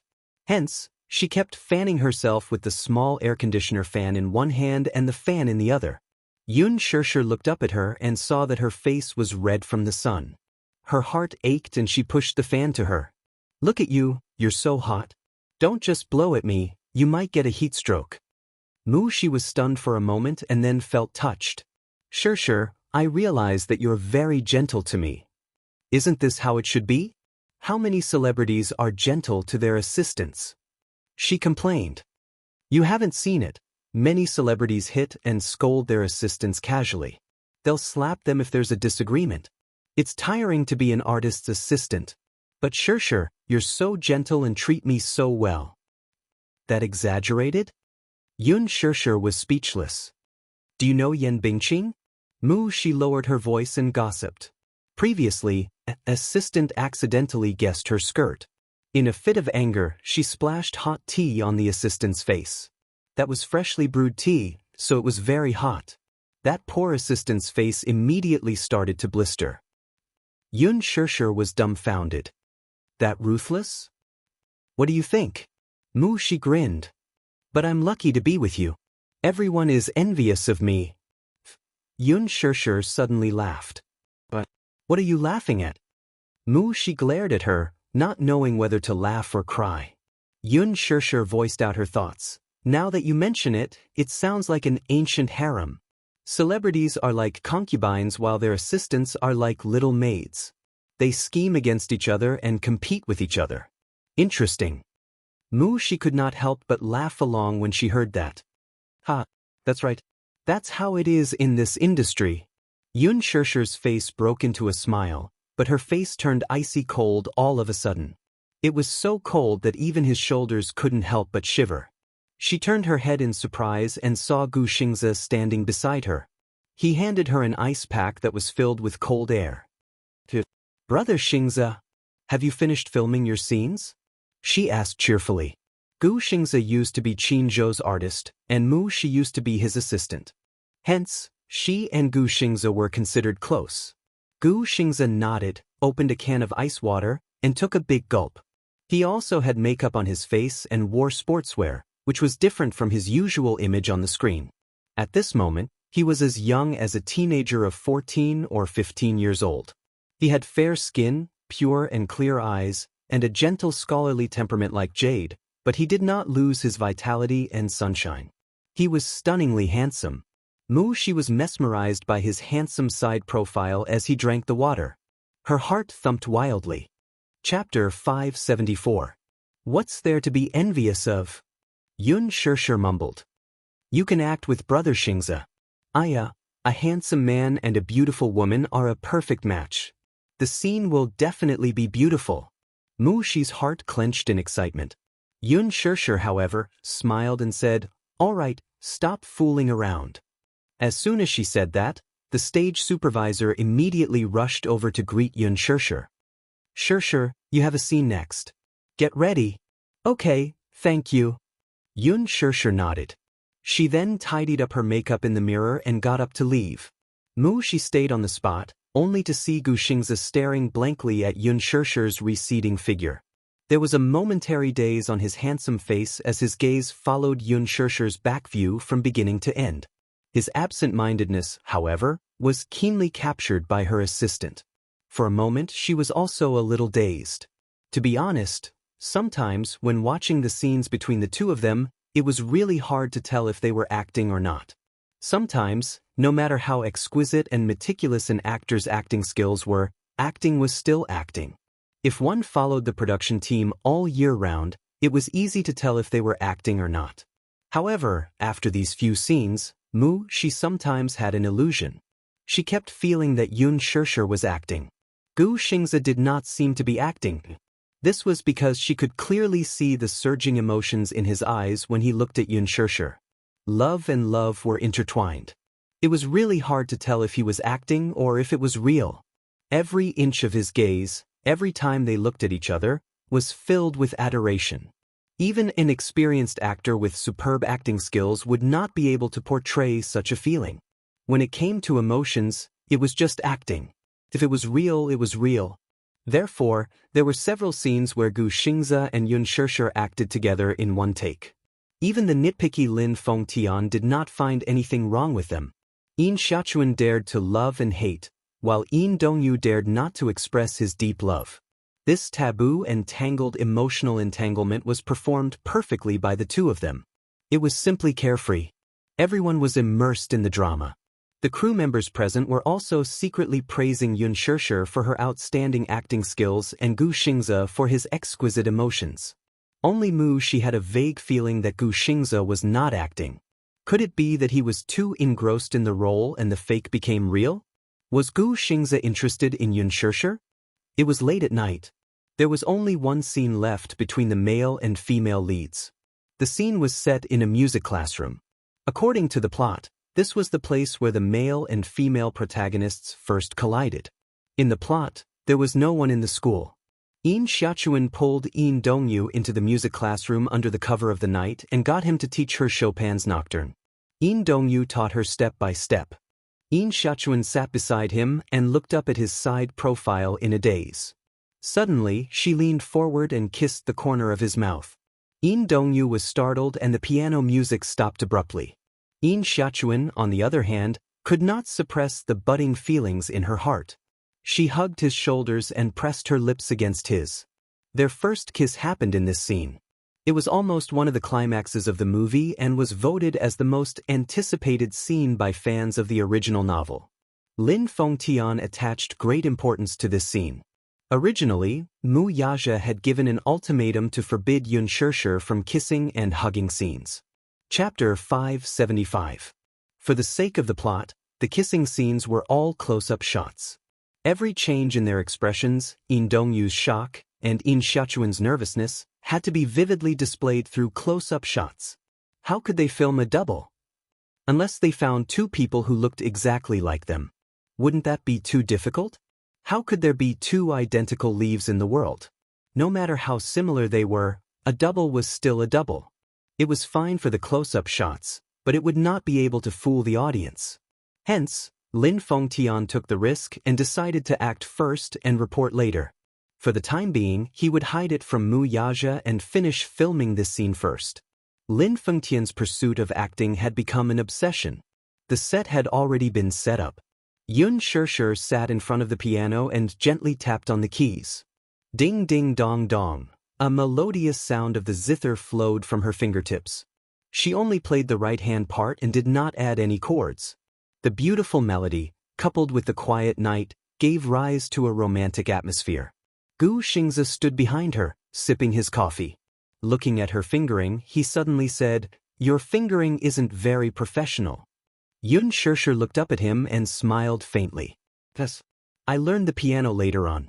I didn't practice the basics when I was young, so it's very difficult for me to practice." When she was young, Yun Yeching had enrolled her in an interest class, but she majored in the violin. When she entered university, she chose to minor in piano.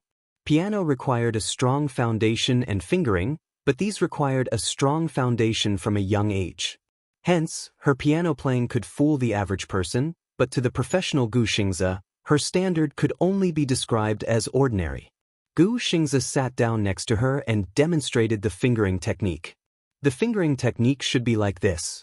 You won't be able to play smoothly with this technique. Oh, he then corrected her hand shape. When you play the piano, it's like holding an egg in your hand, like this, he demonstrated once more. You seem to be very professional. Yun Shirshir smiled. Gu Xingzi smiled. Yun Shirshir, I've been playing the piano for 24 years. Do you think I'm a professional? Wow, amazing. Yun Shirshir praised him from the bottom of her heart. You're just like Yin Dongyu in the original novel. You're both the prince of piano. I've always thought that men who play the piano are very elegant. A rare warm smile appeared on Gu Xingzi's face. Oh, is that so? The filming had not officially started, but the two of them were already in character. Gu Xingzi was carefully teaching her the fingering techniques and the details of the performance. The cameraman at the side saw that this scene was very loving and quickly recorded it. He planned to post it on Weibo as a highlight of the movie. Lin Fengtian read the script while watching this scene. He lamented, "This is the feeling I wanted." He was satisfied with his choice and gratified. Although Yun Shirshir was a newbie, there were very few NGs throughout the filming. He did not know if it was because she was comfortable with such a role, or if it was because she was born with the talent of an actress. Even though he was very strict when it came to filming, her spirituality when acting was simply admirable. A newbie like her was talented, elegant, and good-looking. Even the heavens would not tolerate her if she did not become popular. Lin Fengtian walked over with the script and seriously explained the scene to the two of them, including the facial expressions, eye contact, and other details that he required. Chapter 576. Alright, everyone, get ready. The makeup artist immediately stepped forward to touch up their makeup. The script clerk brought the script board over and held it in front of the camera. The Green Apple, Scene 9 Action. Scene 9, Music classroom. The night was dark and there were no stars in the sky. In the pitch-black music classroom, the window was suddenly pulled open and the curtains were lifted from the outside. The moonlight poured in, bright and beautiful. In Dongyu, played by Gu Xingze, leaned against the window and looked around cautiously. Beside him, Yun Shishir quickly got into character. In Xiachuan, who was playing the role of In Xiachuan, leaned against his side and curled up into a small ball. She carefully tugged at his sleeve and asked, "Brother, are you sure it's okay?" The teacher on duty should have returned to the dormitory to rest. "There's no one in the music classroom," In Dongyu said in a low voice. In Dongyu lowered his voice and gave In Xiachuan a look. "Wait for me outside the door, okay? Okay, be careful." In Xiachuan nodded obediently and a mischievous smile appeared on her face. In Dongyu held onto the windowsill and leaped onto the windowsill. He nimbly flipped himself into the classroom. In Xiachuan quickly ran to the classroom door. Soon, the door opened from the inside and she saw In Dongyu's smug and bright smile. "Brother, you're the best." In Xiachuan cheered softly and excitedly as she entered the classroom. "Keep your voice down." In Dongyu was afraid that her voice would alarm the security guards. He reached out and flicked his finger on her forehead. "Ouch, it hurts." In Xiachuan held her forehead and glared at him coquettishly. In Dongyu exchanged glances with her. After drawing all the curtains in the music classroom tightly, he turned on a light. The warm light shone down. It landed on a beautiful and elegant Yamaha tripod piano. "Wow, what a beautiful piano!" In Xiachuan covered her mouth. Her eyes were filled with amazement. She looked around the piano a few times and a touched smile appeared on her face. All the romantic fantasies she had when she was a girl surfaced on her face. When In Dongyu had been practicing the piano since he was a child, she liked to sit by his side and watch him play the boring music over and over again. She really liked that pair of hands that were tapping on the piano keys. Her fingers were long and slender, and her fingertips were like porcelain. She looked extremely beautiful on the black and white piano keys. The sunlight outside the window shone in, reflecting on his handsome side profile. Against the light, it was quiet and beautiful. She wasn't born with a love for the piano. Her obsession with the piano stemmed more from her infatuation with In Dongyu. In Dongyu watched helplessly as she circled the piano with her hands in her pockets. The corners of her mouth curved into a gentle and doting smile. "Brother, how much does this piano cost?" In Xiachuan grinded the piano frame like a believer praying and asked longingly. "It's very expensive." "How expensive is it?" About 200,000, In Dongyu said after some thought. In Xiachuan was completely stunned. Her eyes were as big as bells, filled with disbelief. "The sound must be amazing." "Yes. It's a piano specially designed for performance." Lin Fengtian looked at the image on the monitor and gently rubbed his chin. The plot was progressing smoothly, unbelievably smoothly. Chapter 577. In Dongyu's cautiousness and vigilance when he entered the music room through the window, In Xiachuan's uneasiness and nervousness, and In Xiachuan's amazement at the tripod piano when they entered the classroom were all vividly displayed. She completely portrayed the naivety and romance of a 13- or 14-year-old girl. Lin Fengtian sat in front of the camera and held his breath. When the shot ended, he shouted, "Okay." The entire scene was shot without any cuts. Yun Shishir immediately withdrew from her role and walked to Lin Fengtian's side. She walked to the monitor and looked at the last shot. She sized up Lin Fengtian's serious and meticulous expression. Seeing that he was looking at the camera with a solemn expression, she watched the footage again from the beginning. She was a little nervous, afraid that he would not approve of her performance. "Director Lin, sure." Lin Fengtian stopped her and pointed to her close-up on the camera. Then he pressed the pause button and said to her, "Look at this close-up." Yun Shishir squatted beside him. Lin Fengtian replayed the tape for her from the beginning again. When it came to this close-up shot of her, Lin Fengtian hit the pause button and turned to look at her. Yun Shishir immediately understood his intention. The gaze is not there yet. Lin Fengtian felt that her comprehension was good. The gaze is lacking. In Xiaochuan's coquettishness towards In Dongyu is not fully expressed. The long shot is perfect, but when it comes to the close-up, it's lacking a lot. Yun Shishir filtered the author's description of this scene in her mind and repeatedly pondered over it. I understand, Director Lin. Let's reshoot this scene. Yun Shishir nodded and immediately returned to her seat. Lin Fengtian took a sip of water, but he could not calm down the surprise in his heart. He was especially strict when it came to filming. On the set he rarely praised anyone. Those who appeared in his movies, from A-list celebrities to unknown extras, were all treated equally. Which one of them had not been scolded harshly by him? On the first day of filming, Yun Shishir was often unable to grasp the position of the camera due to her lack of experience. She had a big problem with her positioning and often walked out of camera range. Because of this, he often lost his temper with her. Regardless of the fact that it was her first time acting and that she was a newbie who lacked experience in positioning, she scolded Yun Shishir bitterly.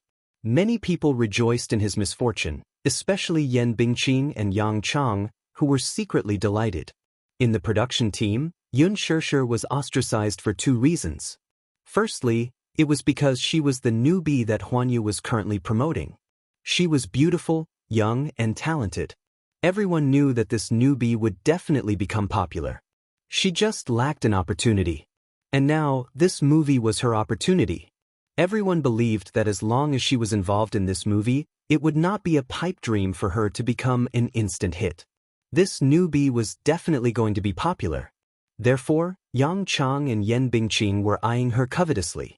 He was afraid that after she became famous overnight, Huanyu would throw resources at her and her status would rise. The competition in the entertainment industry was too strong, and there was a lot of pressure. It was not easy for an artist to make a name for themselves. Yan Bingqing had a sugar daddy behind her. In addition, her team was very supportive of her planning and packaging. Yan Bingqing practically relied on scandals and hype to get to where she was. Chapter 578. However, Yang Mi was different. She was a child star and entered the entertainment industry at a very young age. When she was 5 years old, she acted as a little princess in a palace drama. She was considered a child star with a lot of experience. However, she did not have any talent. Her acting skills were her biggest flaw. Her looks could be improved through plastic surgery. Without any scandals, she could create topics to attract attention. However, she did not have any talent in acting. This was an irreparable weakness. Yun Shishir's talent was much better than hers. Naturally, she was eyeing her. The second reason was that she was a newcomer but had already risen to the top with the role of the female lead. This movie was originally a role that Yan Bingqing and Yang Mi were fighting for. However, Yun Shishir joined the cast out of nowhere. The two who were originally enemies instantly became friends.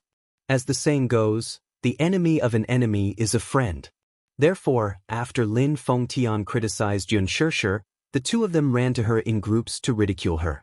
However, Yun Shishir was a person who was not shocked by honor or disgrace. She did not take their exclusion to heart. After a night, she carefully pondered the problem of her positioning. On the second day of filming, she had made great progress. There were almost no major problems with her positioning. Even if there were, they were just small flaws. Under Lin Fengtian's guidance, they were quickly fixed. Lin Fengtian was very surprised by this, but he did not praise her in front of everyone. He wanted to praise her, but he could not. He rarely praised someone. If he praised her in front of Yan Bingqing, Yang Mi, and the others, it would definitely attract jealousy. Therefore, no matter how good Yun Shishir's performance was, he did not show it on his face. In fact, he was very satisfied with Yun Shishir's performance. It exceeded his expectations. It was even better than Gu Xingzia's. Lin Fengtian slapped his thigh. He was so excited when he thought about the upcoming kissing scene. He was looking forward to Yun Shishir's performance. This scene was quickly shot. Then, it was time for the 10th scene. Lin Fengtian excitedly ran to Gu Xingzia and Yun Shishir to talk about the scene. There weren't many kissing scenes in the novel. There were only 5 kissing scenes in the movie. In the script, the first kissing scene was between In Dongyu and In Xiaochuan. It was in this scene. Yun Shirshir was originally prepared for the kissing scene. There were not many descriptions of kissing scenes in the original novel. However, when she heard that Lin Fengtian wanted to do a close-up of the kissing scene, her face immediately turned red. When filming this kissing scene, you must put your heart and soul into it. Yin Xiaochuan's naivety, nervousness, and thunderous heartbeat, as well as Yin Dongyu's uneasiness and helplessness, must be portrayed well. For some reason, Yun Shirshir was lost in thought during Lin Fengtian's explanation. Mu Yaja's seductive voice suddenly rang in her ears. "Kiss me." Mu Yaja was the first man she had ever kissed. Before this, she didn't have any kissing experience. She clearly remembered his graceful stretching posture, his deep eyes landing on her body, and the corners of his lips curling up in an evil and provocative arc. He said to her, "Please me." When he asked her for a kiss, he would always grab her struggling hand and pull her into his arms. He would press her against the wall and seal her lips domineeringly, as if he wanted to steal all of her breath. He would kiss her deeply and interlock his fingers with hers. It was as if he wanted to melt into each other's blood and bones. Chapter 579. It was probably jealousy, as well as flying into rage out of humiliation. Yun Shirshir. Lin Fengtian raised his voice and pulled her back from her thoughts. Yun Shirshir immediately snapped out of it and asked, "What's wrong? Director Lin? You're distracted." Lin Fengtian looked slightly angry and knocked her head with the script. Yun Shirshir stuck out her tongue in shame and said, "I'm sorry, is there anything else you don't understand?" Lin Fengtian asked. Gu Xingze and Yun Shirshir looked at each other. Lin Fengtian thought of something and said, "Shirshir, when we're filming the kissing scene later, I'll use camera B to get a close-up of you. Be careful when you're in position and don't walk out of the camera." Yun Shirshir glanced at the few cameras and then nodded her head. Lin Fengtian returned to his seat in front of the monitor. "All departments, in position." The script supervisor immediately stepped forward and announced, "The first scene of The Green Apple, Scene 10, Action." Gu Xingze and Yun Shirshir quickly got into character. This scene was very simple. When Yin Dongyu was teaching Yin Xiaochuan how to play the serenade, Yin Xiaochuan couldn't control her feelings. She wrapped her arms around his neck and kissed him. The main focus of the scene was the emotional changes during their first kiss. Yin Dongyu's retreat and Yin Xiaochuan's initiative. The most important scene of The Green Apple was none other than this.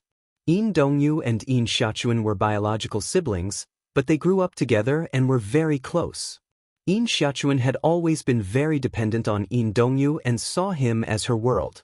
There was a passage in the original novel that went like this. At the end of the day, blood ties are really a strange thing.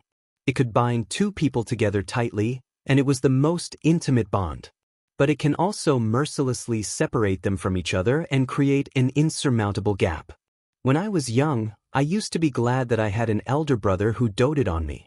I used to think that I was the happiest girl in the world. When I grew up, I hated the fact that the man I loved so much had the same blood flowing in his body. She had walked all the way, loved all the way, and was wrong all the way. From ignorant feelings, to immature feelings, to a strong desire to be together forever, until they were forcibly separated by the world. How far is forever?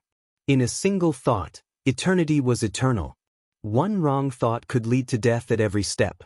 Brother, do you know that even though the world is big, I have nowhere to go and no one to rely on? Whether it is God or anyone else, who can explain to me what love is? If no one can explain it clearly, then why can't I fall in love with him? Yin Dongyu was born during the coldest time of winter. Yin Xiaochuan, on the other hand, was born on the hottest day of summer. The personalities of the two siblings were like winter and summer. Not long after Yin Xiaochuan was born, the first word she would say was Big Brother. The first name that it recited was also Yin Dongyu's name. Yin Dongyu was 5 years older than Yin Xiaochuan.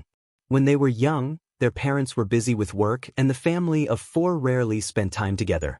Hence, to Yin Xiaochuan, Yin Dongyu was the person she relied on the most. Yin Dongyu had delicate features and was very handsome. Therefore, there were many girls who liked him since he was young. Chapter 580. This coldness became more obvious during the rebellious period of his youth. From the beginning to the end, the only person who could freely get close to him was Yin Xiaochuan. Perhaps it was because they were blood-related, but Yin Dongyu doted on Yin Xiaochuan to the bone. Even his parents could not compare to this kind of love. The young Yin Dongyu did not realize that this sibling relationship had already undergone a qualitative change. This relationship had taken a fork in the road from the very beginning. Yin Xiaochuan's attachment to him gradually turned into possessiveness. The relationship between the siblings was so good that they even slept on the same bed until junior high school. It was only when Yin Xiaochuan entered junior high school that her body started to develop. Yin Dongyu was already in his first year of high school. After taking biology classes, he gradually realized the difference between men and women. Hence, he gradually distanced himself from Yin Xiaochuan. However, unlike Yin Dongyu, Yin Xiaochuan quickly realized that her feelings for Yin Dongyu had gone beyond the common sense of siblings. She uneasily realized that she and Yin Dongyu were not destined to be bound together. They would maintain this distance for the rest of their lives. And there was bound to be a third party between them. The thought of this third party unscrupulously occupying his arms, his chest, his love, and his eyes not only for her, his care and protection not only for her, plunged Yin Xiaochuan into an unprecedented panic. What made her even more uneasy was that she was extremely repulsed by this possibility. She even felt a deep hatred for this third party who had yet to appear. Once, when she saw Yin Dongyu returning home with a female classmate, her jealousy exploded. However, she knew in her heart that this feeling was not normal. It was immoral. Even if he was the first boy in her life to dote on her, and the one who doted on her the most. He made her heart beat like thunder and filled her with joy. However, she could not love him. Yin Xiaochuan had been trying hard to suppress this feeling. However, it was not until this scene that her love for Yin Dongyu could no longer be suppressed. That was how the kissing scene came about. In order to participate in the talent show, Yin Xiaochuan signed up for piano performance. As for piano performance, she was just an amateur and had not practiced since she was young. When Yin Dongyu was young and learning the piano, she would sit by his side and practice with him. Yin Dongyu specially sneaked her into the music classroom and taught her to consolidate her skills overnight. Ding ding dong dong. Chopin's serenade flowed gently from his fingertips. He kept his head down the entire time as he carefully adjusted her hands to the correct technique. Yin Xiaochuan's mind wasn't on the piano, but she was staring at his profile, lost in thought. What happened? Yin Dongyu looked up and saw Yin Xiaochuan staring at his side profile gently. He was momentarily stunned. Nothing. Okay, let's continue then. Yin Dongyu held her hand and guided it to the piano keys. Yin Xiaochuan suddenly held his hand tightly and refused to let go. She used so much force that he could clearly feel her trembling fingers. Yin Dongyu's heart skipped a beat. Her hands were drenched in cold sweat and her knuckles were white.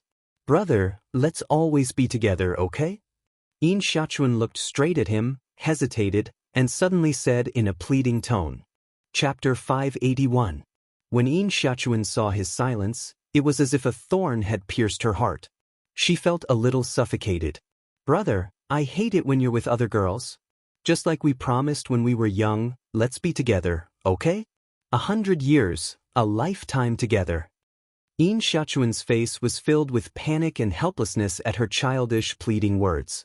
She was hoping that Yin Dongyu would hold her gently in his arms like he did when they were young and promise her, okay, we'll be together forever. But Yin Dongyu did not. He only pried her fingers away one by one with trembling hands. When he looked up, his face was pale and helpless. Be good, stop fooling around, okay? I'm not fooling around. I'm serious. Yin Xiaochuan got closer to him seriously and said anxiously, I want to be with you forever, brother. Brother, haven't we always promised each other? Xiaochuan, we're siblings. One day, I'll have a girl I love. She'll be my wife. The person I'll spend the rest of my life with is that girl, not you. Do you understand? Why? Yin Xiaochuan's face instantly turned pale. When she heard the cruel words coming out of his mouth, her heart felt like it was being stabbed. Her eyes quickly moistened. She clenched her fists tightly. The despair in her eyes almost drowned her. Then what about what you promised me in the past? Was it a lie? You made a promise? In Dongyu turned his face away with a complicated expression. He lowered his head and stared straight at the black and white piano keys. I promised you that I'd be with you forever and never leave you. But not in this way, do you understand? There was a moment of dead silence beside him. In Dongyu frowned. He turned around and was about to say something when In Xiaochuan suddenly came up to him. One of her hands wrapped tightly around his neck, and her small face kept leaning toward him. While he was still in a daze, In Xiaochuan had already cupped his face. She gently closed her eyes like she had learned from the shoujo manga and gently pressed her lips against his thin, cold lips. This was In Xiaochuan's and Yun Shishir's first on-screen kiss. Similar to In Xiaochuan, her kissing skills were also inexperienced. Half of her body was leaning on Gu Xing's body. Through the thin material of their clothes, she could almost clearly feel the warmth of Gu Xing's chest and his warm heartbeat. There was an inexplicable fragrance on his body. It was different from Mu Yaja's perfume. Instead, it was a natural fragrance. The moment she touched his lips, Mu Yaja's angry face suddenly flashed through Yun Shishir's mind. Woman, how dare you betray me? Betrayal? Who was the one who betrayed who? She gently closed her eyes, trying her best to erase that handsome face from her mind. Following the script, she hugged Gu Xing's neck tightly and leaned her body closer to him. Her kiss deepened and deepened. She pressed her lips against his and greedily sucked in his fragrant breath. At this point, In Dongyu should be struggling. He should be resisting with all his might, pushing her away forcefully, and breaking this out-of-control situation. However, at that moment, Gu Xingze hesitated. He widened his handsome eyes and could clearly see Yun Shishir's delicate and beautiful face in front of him. She gently closed her eyes. Due to her excessive nervousness, her shoulders were trembling. Chapter 582. Hence, she was so nervous that she was trembling all over. Even her eyelashes were trembling. The tears that welled up in her eyes quickly moistened her lashes and overflowed from the corners of her eyes. A line of clear tears rolled down her cheeks. This was undoubtedly a desperate and helpless kiss. Yun Shishir was completely immersed in her role. Every inch of her facial features, even her eyelashes, were full of dramatic tension. He stared at her with his eyes wide open.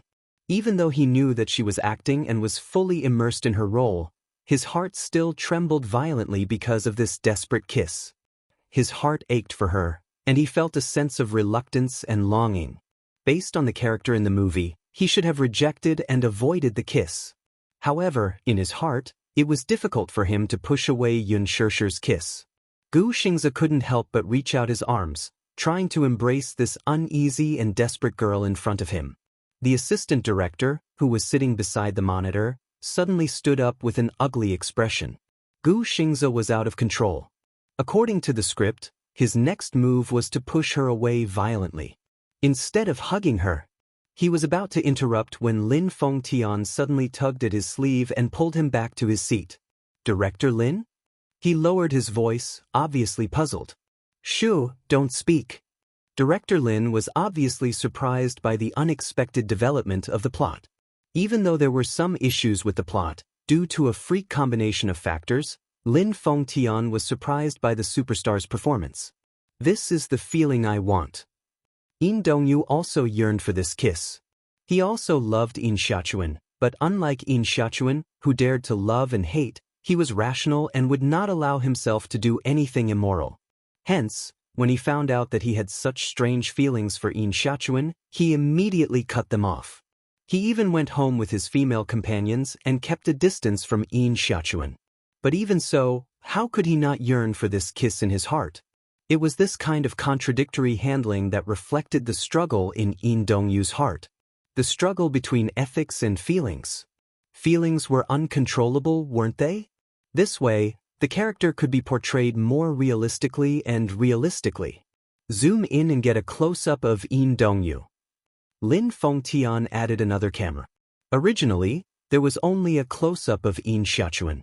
It mainly reflected In Xiaochuan's despair and helplessness. Lin Fengtian added In Dongyu's camera, hoping to capture every change in his expression. In the camera, Gu Xingzi's expression suddenly froze. He suddenly realized that this was all an act. His outstretched arms paused in midair. Then, he pushed Yun Shirshir away and stood up abruptly. He turned around with a pale face, and his face was filled with disbelief and shock. Yun Shirshir was pushed away and fell on the piano. Her elbows pressed on the black and white keys, producing a discordant bass sound that was harsh and heavy. Just like how the two of them were feeling right now. She stood up awkwardly and awkwardly. She laughed dryly and said with trembling lips, "Brother, why did you push me away? Don't you think this is ridiculous?" Gu Xingzi wiped his lips absent-mindedly. He could still feel the residual warmth of her lips. How is it ridiculous? How is it ridiculous? Chapter 583. Can't I kiss you? You can't. Gu Xingzi was immersed in Yin Dongyu's role. He said in a low voice, flung her hand away and walked to the window. I can't either. Why not?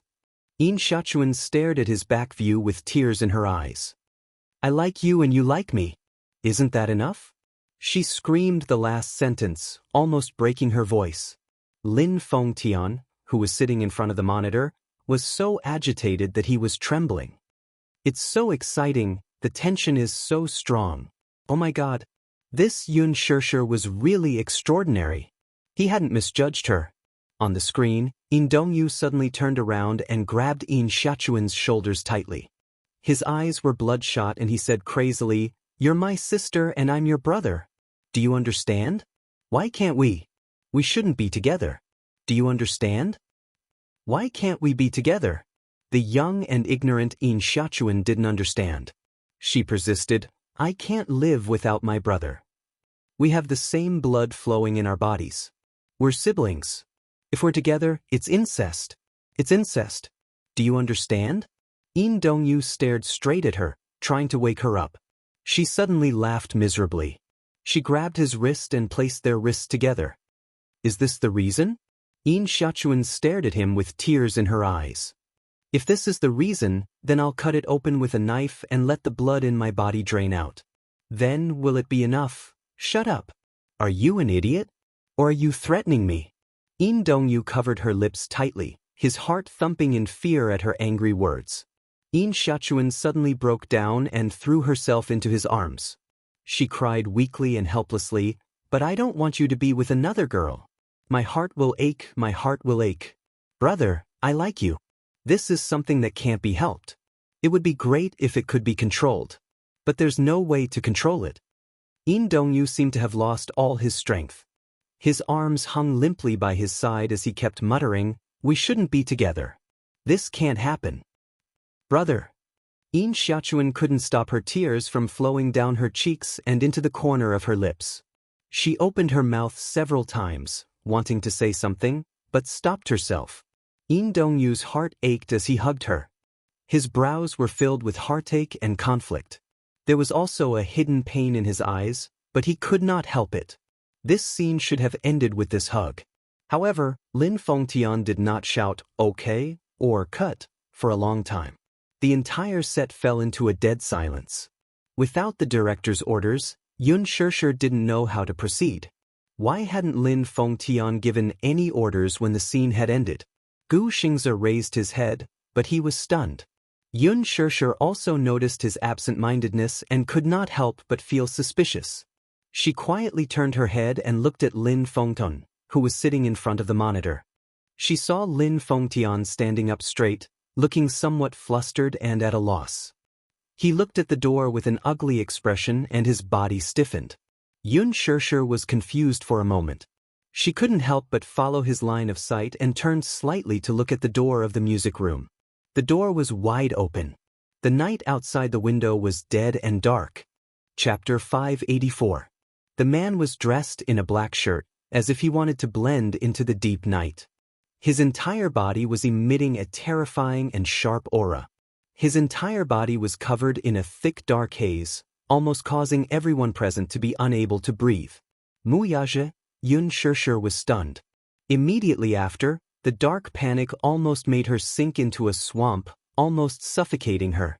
The man stood at the door with both hands in his trouser pockets, looking sharp. His short black hair was messed up by the night wind, and it covered his eyes. However, it could not hide the murderous intent in his eyes, which seemed to have fallen into an ice cellar. His handsome face was cold and severe, and there was almost no expression on it. But his deep and handsome eyes were sharp, and the murderous look in them was like a cold knife in the cold night, ruthlessly stabbing her body, as if there was a sharp edge on her back. At that moment, Xianxia couldn't help but tremble, and she couldn't help but take a few steps back. The man raised his head slightly, raising his arrogant chin, and his thin lips curled into a cold and threatening arc. "Why aren't you continuing?" Xianxia's breathing stopped, but she didn't know how long he had been standing there and how much he had seen. But she comforted herself. She was an actress, and this was just acting.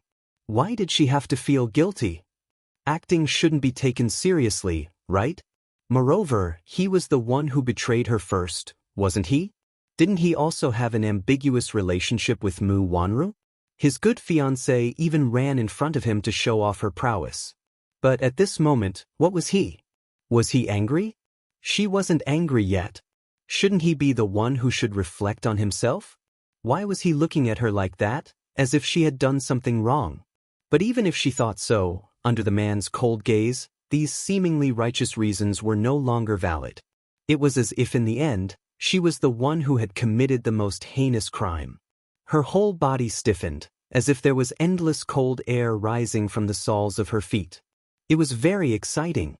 "Why are you not acting anymore?" His voice was as cold as ice. It almost froze the atmosphere in the room to below zero. Everyone on the set couldn't help but shiver as their shoulders trembled in fear. Lin Fengtian, in particular, looked even worse. How did he appear here? According to the information he had gathered, he had an important acquisition and was flying directly to London, England, and would only be back in a few days.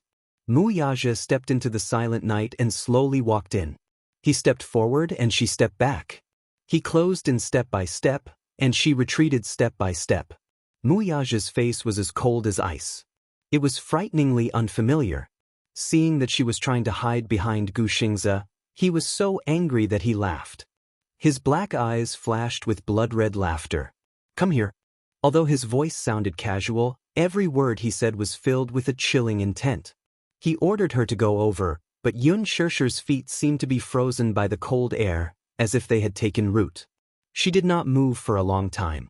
Her neglect made the displeasure and anger in his heart boil to the extreme. "Come here, this is the second time." Mu Yaja glared at her fiercely. If looks could kill, she wouldn't be regretful even if she died 10,000 times. Good, this woman, she was really good. He had only been in England for a few days, but she had blocked his number. He thought that something had happened and hurriedly booked a ticket to return home. But what about her? Chapter 585. Lin Fengtian was frightened and was thinking about how to put out the fire. First, he had to put out Mu Yaja's anger. Seeing that Mu Yaja had lost control of his anger and was approaching Xianxia, Lin Fengtian was frightened. Xianxia was so shocked that she retreated, her hands and feet cold. Gu Xingze saw Mu Yaja's murderous aura and immediately pulled Xianxia behind him to protect her. He watched Mu Yaja's every move cautiously. Lin Fengtian had a bad feeling. He rubbed his hands nervously and quickly stood in front of him before the situation got out of control. "Chairman Mu." Mu Yaja's footsteps paused for a moment as he lowered his head to give him a sidelong glance. "Chairman Mu, don't take it seriously. This kissing scene is all fake." Before Lin Fengtian could finish his words, Mu Yaja suddenly reached out and grabbed his collar, pulling him in front of him. "Do you think I'm a child? Who are you kidding?" His eyes were dark and his pupils constricted. "Didn't I tell you that all kissing scenes are forbidden? Did you take my words for granted?" Lin Fengtian swung his arm violently, and under the huge inertia, Lin Fengtian fell heavily to the ground, making a loud thud. The assistant director and a few of the crew members were shocked. They ran to Lin Fengtian's side and helped him up. Xianxia was shocked. "Director Lin." She wanted to rush over to see if he had fallen badly, but Gu Xingze pulled her arm behind him. Xianxia was angry and glared at Mu Yaja. The latter sneered, You still have the mood to care about others? Very good. Good, it was really a good scene. He had warned Lin Fengtian not to let Yun Shishir have any physical contact with any male actor. However, as his subordinate, Lin Fengtian actually disobeyed his orders. And what about his woman? What did he do when he was not in the country? Being intimate and loving with other male actors? Today, he had bumped into him. What about the other times? What did she do behind his back? Mu Yaja's icy gaze slowly landed on Gu Xingzi's hand that was tightly gripping Yun Shishir's arm. The corners of his mouth curled into a sinister arc. Yun Shishir glanced at Lin Fengtian, whose face was filled with pain. Fear, panic, and self-blame attacked her at the same time. It almost gave people the illusion of suffocation. It was unavoidable.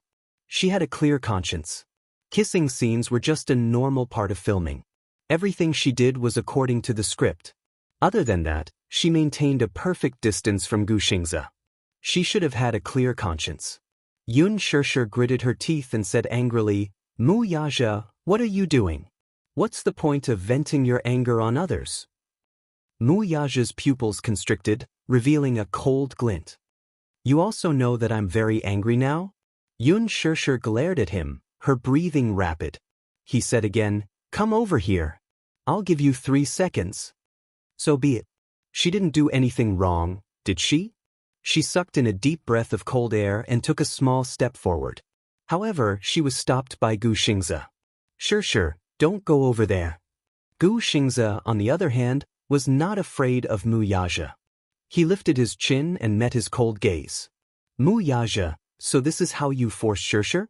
"Shishir?" Mu Yaja's lips curled up coldly. "How affectionate." "Gu Xingzi, you're really persistent." Mu Yaja retorted. The two of them stood facing each other. Ice and Fire. Chapter 586.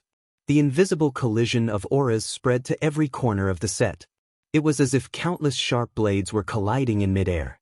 Mu Yaja's cold gaze fell on the hand that was holding Yun Shishir tightly.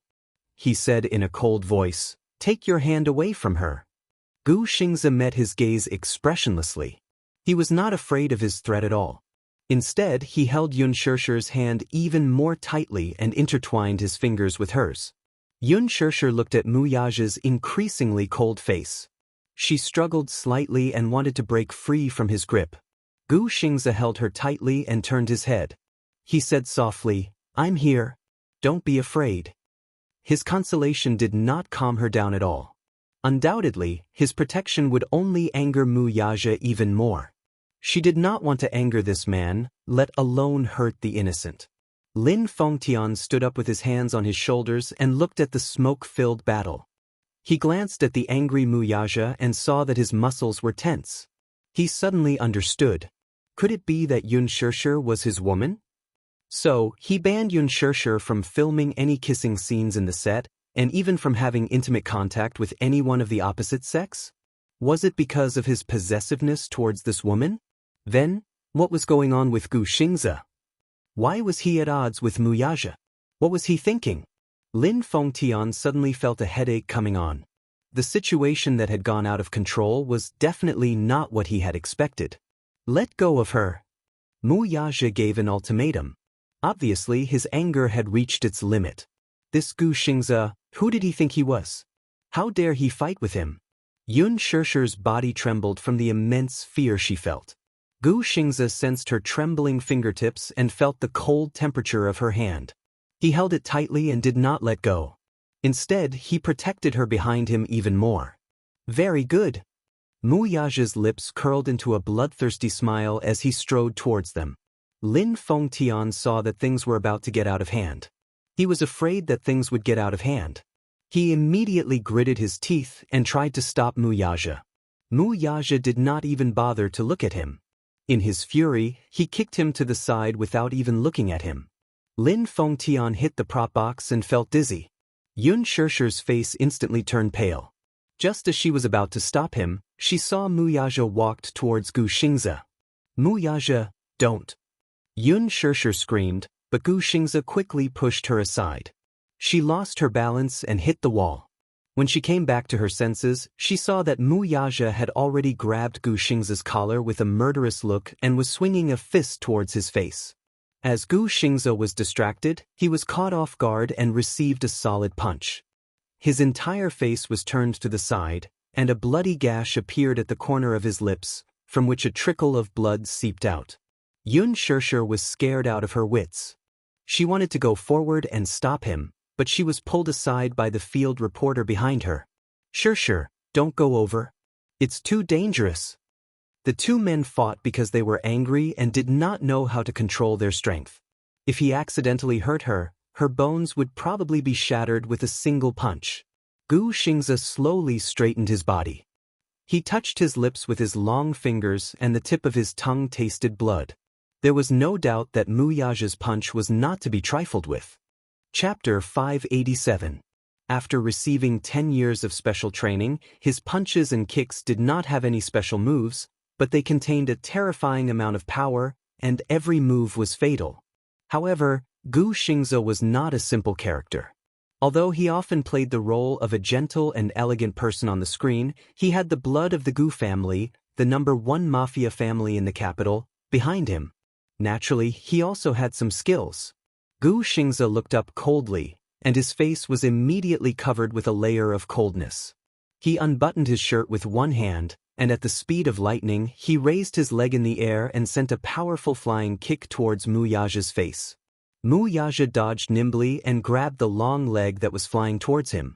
However, he could not help but take a step back because of the huge impact. Gu Xingza took advantage of the momentum to move forward and hit him in the face with a powerful uppercut. Yun Shirshir was stunned, and she looked at the shocking scene with a conflicted expression. She had never seen such a terrifying scene before. The two men of similar strength were entangled in a fight. There weren't any fancy moves, but every punch was swift and fierce, like lightning, and every move was fatal. The props at the scene were unfortunately destroyed during the fight, and they broke into pieces. Fast, too fast. Gu Xingza threw a punch, and Mu Yaja caught it steadily. His gaze sharpened, and he used his right hand like a knife, and slashed at Gu Xingza's elbow. There was a groan, but Gu Xingza was not to be outdone. He opened his fist and drew his bow, and began to counterattack. The two men were extremely fast, and they separated as soon as they met. The sound of fists and feet colliding was endless, and in the blink of an eye, they had already exchanged more than 10 moves. Fast as lightning. Everyone was stunned, and for a moment, they were all stunned on the spot. No one could see how the two men attacked and how they counterattacked. However, they could almost see Gu Xingza's expression becoming more and more powerless. Bang! Mu Yaja threw a flying kick at Gu Xingza's abdomen. Gu Xingza dodged nimbly and kicked the camera frame. The steel frame broke. The camera fell to the ground with a cracking sound. Yun Shirshir watched with trepidation. She could not imagine that if Gu Xingza had not dodged that attack, his ribs would have been broken. "Stop fighting! Gu Xingza, stop fighting!" She rubbed her hair as if she was about to break down. She anxiously looked at the two people who were entangled together. She was so nervous that she was about to cry. Lin Fengtian and the others were already dumbfounded. Mu Yaja's punches and kicks were extremely fast and ruthless. In the blink of an eye, Gu Xingza seemed to be at a disadvantage. The scene caused everyone's heart to palpitate. At this moment, the huge music classroom was in a mess. There was no doubt in the slightest that in the end, both sides would suffer great losses. This was not what she wanted. This was definitely not what she wanted to see. She could not just stand by and watch, or else something would really happen. At this moment, Mu Yaja suddenly threw a roundhouse kick at Gu Xingza's abdomen, and the latter crashed heavily onto the blackboard. Just as Mu Yaja clenched his fist and swung it at Gu Xingza's nose, in a flash, Yun Shirshir desperately rushed forward and threw herself in front of Gu Xingza. She hugged his shoulders tightly and screamed, "Stop fighting!" Her voice almost pierced the eardrums. Chapter 588. He gritted his teeth, but it was too late for him to retract his fist. Mu Yaja's strength shifted. His fist was close to Gu Xingza's ear as it landed heavily on the blackboard. Crack! A hole appeared on the blackboard. There was a moment of dead silence. Gu Xingze opened his eyes, and he was already covered in cold sweat. His gaze fell on Mu Yage's fist. The wooden splinters on the blackboard had pierced his hand until it was a bloody mess. Yun Shirshir, on the other hand, threw herself into his embrace and blocked his front with her eyes tightly shut. He grabbed her shoulders like a madman and roared, "Shirshir, are you crazy?" Mu Yage retracted his fist with a murderous look on his face. Drops of blood slid down from his fingertips and dripped onto the ground, dyeing it red. This was the scene that greeted his eyes. His heart felt as if it had been stabbed by a sharp sword. This woman had rushed forward without a care for her own safety and stood in front of another man. What was the meaning of this? It was blinding, really blinding. For a moment, Mu Yaja wanted nothing more than to kill Gu Xingze. He ignored the injury on his hand and pulled Yun Shirshir out of Gu Xingze's arms, forcing her to turn around. He gritted his teeth and roared, "Woman, do you want to die?" The man's angry roar almost made her ears tremble. Mu Yaja's eyes were bloodshot as he glared at her. Was she going to block his punch for Gu Xingze? Did she not know that she was going to die? Yun Shirshir opened her eyes and looked at the angry man in front of her in horror. He was hysterical, and his eyes seemed like they were about to spew out and swallow her whole. She was suddenly really afraid. She was afraid of this man from the bottom of her heart. "Stop fighting, okay?" Yun Shirshir shouted at the top of her lungs to protect Gu Xingze. She immediately lowered her stance and said, "Don't hurt him anymore." "Don't hurt him anymore?" Mu Yaja clenched his fists tightly, the anger in his eyes almost burning her. Gu Xingze was not the one who was injured. He was also injured. Did she not see it? But why did she insist on protecting Gu Xingze? She only had eyes for other men? Mu Yaja was so jealous that he almost lost control. Seeing that she was shielding Gu Xingze with her hands, Mu Yaja warned, "Don't touch him." Yun Shirshir froze and subconsciously retracted her hand. "Yun Shirshir, I'm warning you. If you dare to lay a finger on him again, I'll make sure he dies a horrible death." His threat left no room for negotiation. There was no doubt that he would really kill Gu Xingze. Yun Shirshir obediently stopped touching Gu Xingze. There was no doubt that if she touched Gu Xingze's finger, Mu Yaja would immediately break Gu Xingze's finger. "Don't be angry." Mu Yaja grabbed her chin, his eyes full of anger. "Don't be angry? Don't you think it's too late for you to say this now?" Gu Xingze straightened his arm in pain and said angrily, "Mu Yaja, I won't let you touch her." "Get lost." Mu Yaja kicked his abdomen. Gu Xingze groaned in pain and fell to the ground weakly. Yun Shirshir's heart skipped a beat, but she did not dare to utter another word. Mu Yaja pulled Yun Shirshir into his arms and looked at Gu Xingze coldly. His thin lips twisted cruelly. "Gu Xingze, do you think you can compete with me? You're still too inexperienced." Chapter 589. Gu Xingze refused to submit to him and forced himself to stand up. Mu Yaja's eyes turned cold and he kicked him again, causing him to fall to the ground. "You want to kidnap my woman while I'm overseas? Gu Xingze, you're really something." Mu Yaja cruelly crushed his abdomen. His eyes were bloodthirsty and murderous. Gu Xingze sneered. "What right do you have to say that she's your woman? What right do I have?"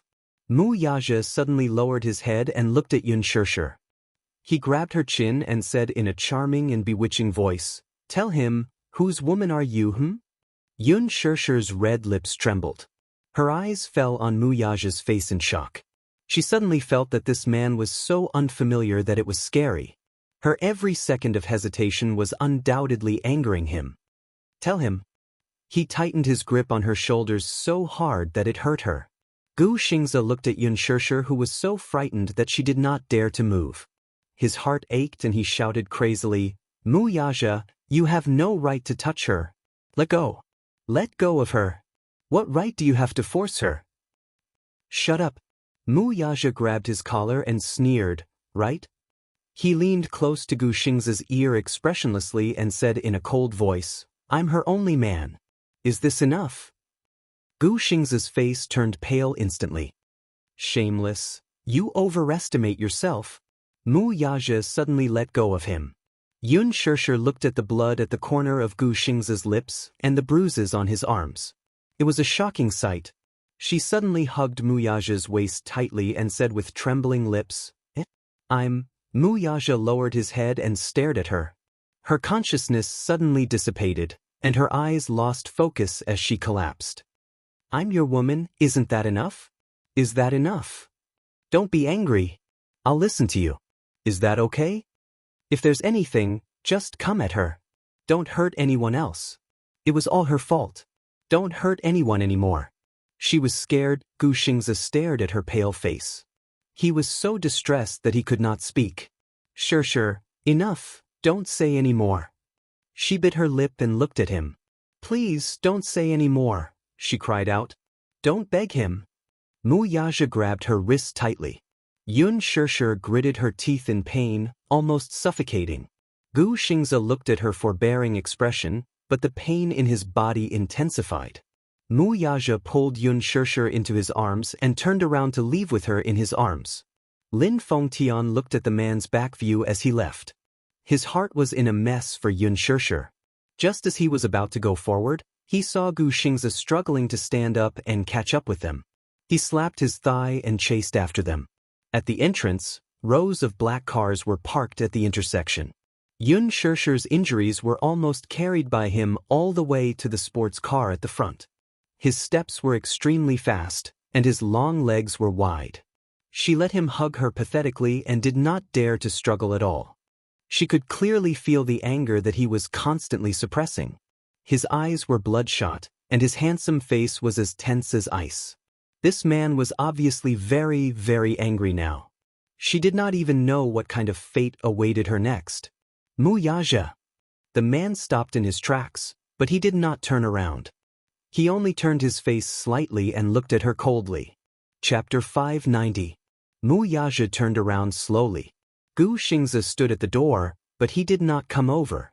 Fair competition? Mu Yaja smiled sinisterly. You. Gu Xingza looked at Yun Shirshir, who was in his arms but had given up struggling. His heart ached. If you're just toying with her, please let her go. I don't believe that you can protect her and not let her be bullied. Mu Yaja's lips curled into a cold smirk as he ignored him. He carried Yun Shirshir, who had lost all strength to struggle in his arms, to the sports car, opened the door to the front passenger seat, and pushed her in. Yun Shirshir slumped weakly in her seat with her head bowed low. She bit her lower lip so hard that it almost tore through. Mu Yaja fastened her seatbelt and returned to the driver's seat expressionlessly.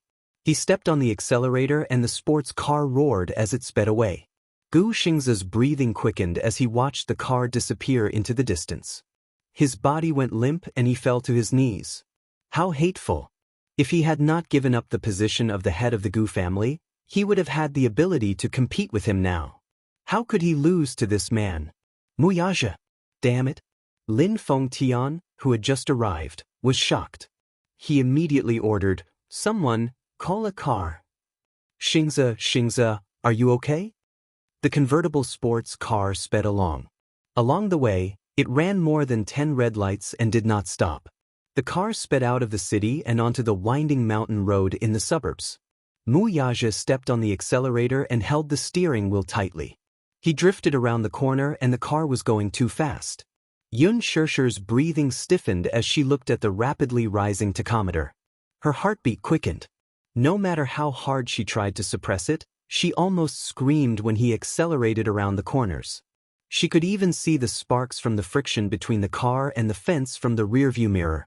If there was even the slightest deviation, there was no doubt that the car would crash through the guardrail and fall down the mountain.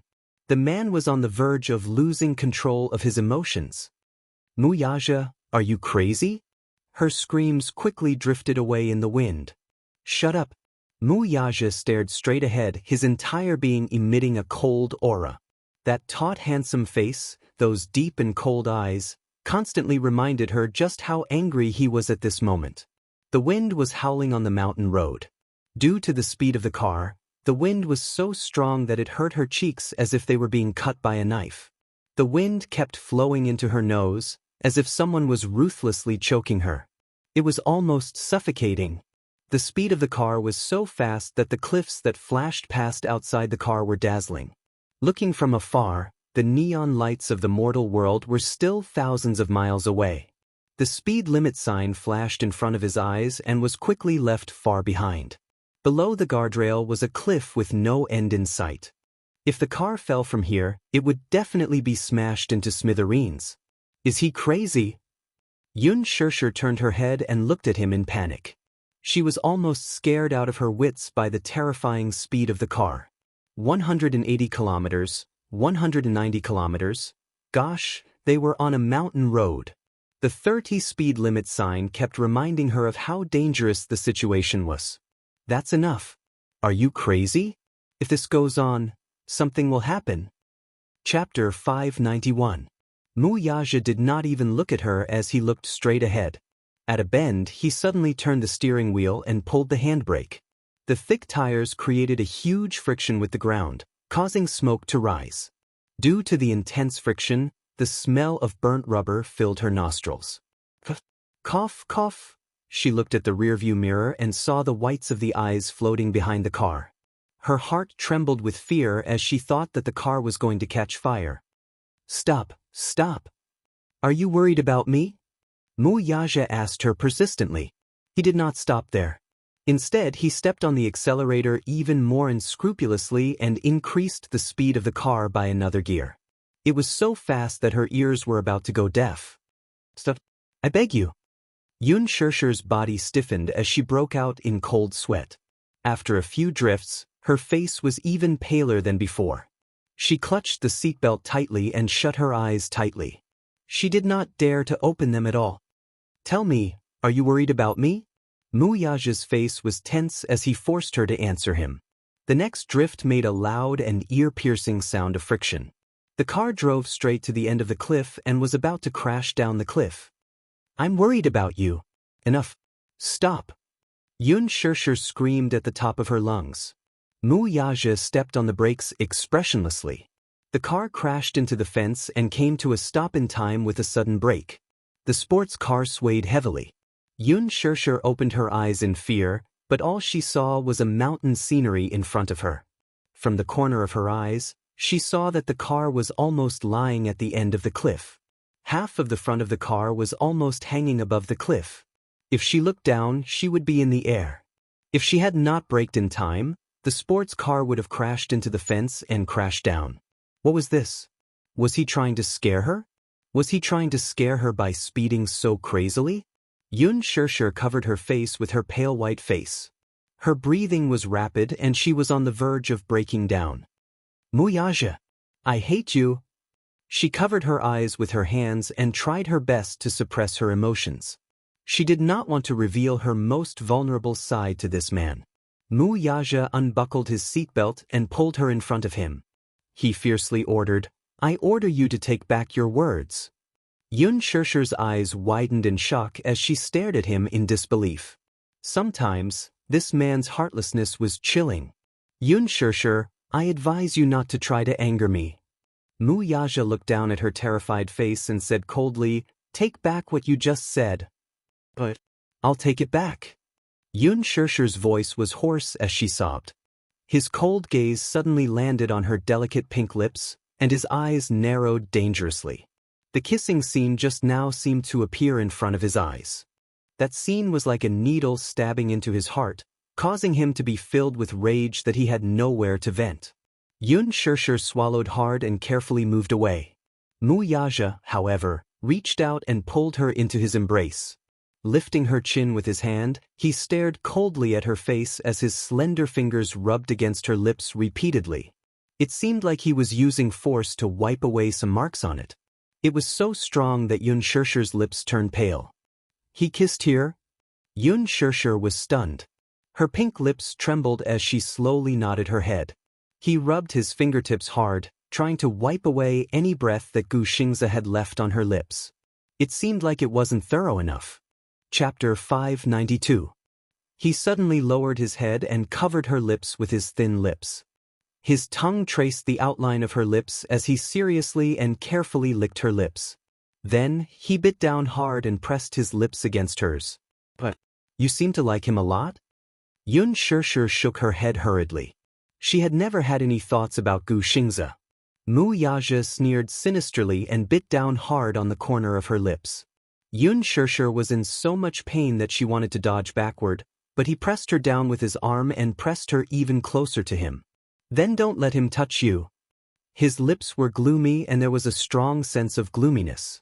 Yun Shishir's eyelashes fluttered, but she saw that the man's eyes were suddenly filled with coldness. Remember, you're my woman, so I don't like my woman being touched by anyone. Even if it's work, I won't allow it. Yun Shishir's voice trembled as she said, I know, I won't do it again. There won't be a next time. He warned her again, but there was no room for negotiation. Mu Yaja turned around and suddenly reversed the car to a safe zone. The moment the car landed safely, Yun Shishir's tensed heart seemed to have landed on the ground. When they returned to the flat ground, Yun Shishir quickly unbuckled her seatbelt and pushed open the door to get out of the car. Her legs gave way and she fell to the ground, clutching her chest. She had been speeding all the way, and it was as if her internal organs had been turned upside down. It was extremely uncomfortable. She patted her chest hard and felt like vomiting. However, when she reached her throat, she felt a surge of acid. At the same time that her heart ached, tears flowed out of her eyes. She was in an extremely sorry state. Mu Yaja slowly pushed open the door and got out of the car. He turned around and looked at her. Walk over. When Yun Shishir heard the footsteps behind her, she jumped up from the ground in shock. She looked at him warily and kept retreating. The cold wind of the mountain range was extremely cold. Her beautiful hair fluttered in the wind. Mu Yaja stood in front of her. His tall figure was like a wallpaper, and his black shirt almost blended into the darkness of the night. The lights of the sports car were dazzling. Against the light, the moonlight cast a deep shadow on the man's deep silhouette. Only that pair of cold eyes looked at her through the messy hair on his forehead. Even though it was already June, the wind on the mountain was biting cold at night. However, no matter how bone-piercing it was, it could not compare to a 10,000th of his gaze. The winding mountain road was now closed, and no one was going up the mountain. This was the world that he ruled. Mu Yaja walked in front of her, bent down slightly, and reached out to grab her wrist.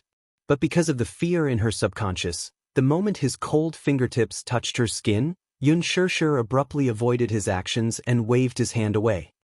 She slapped his hand aside. It was as if her submission to him was just a delaying tactic. Yun Shishir kept retreating. She looked at the man's handsome face that was gradually turning cold and gloomy.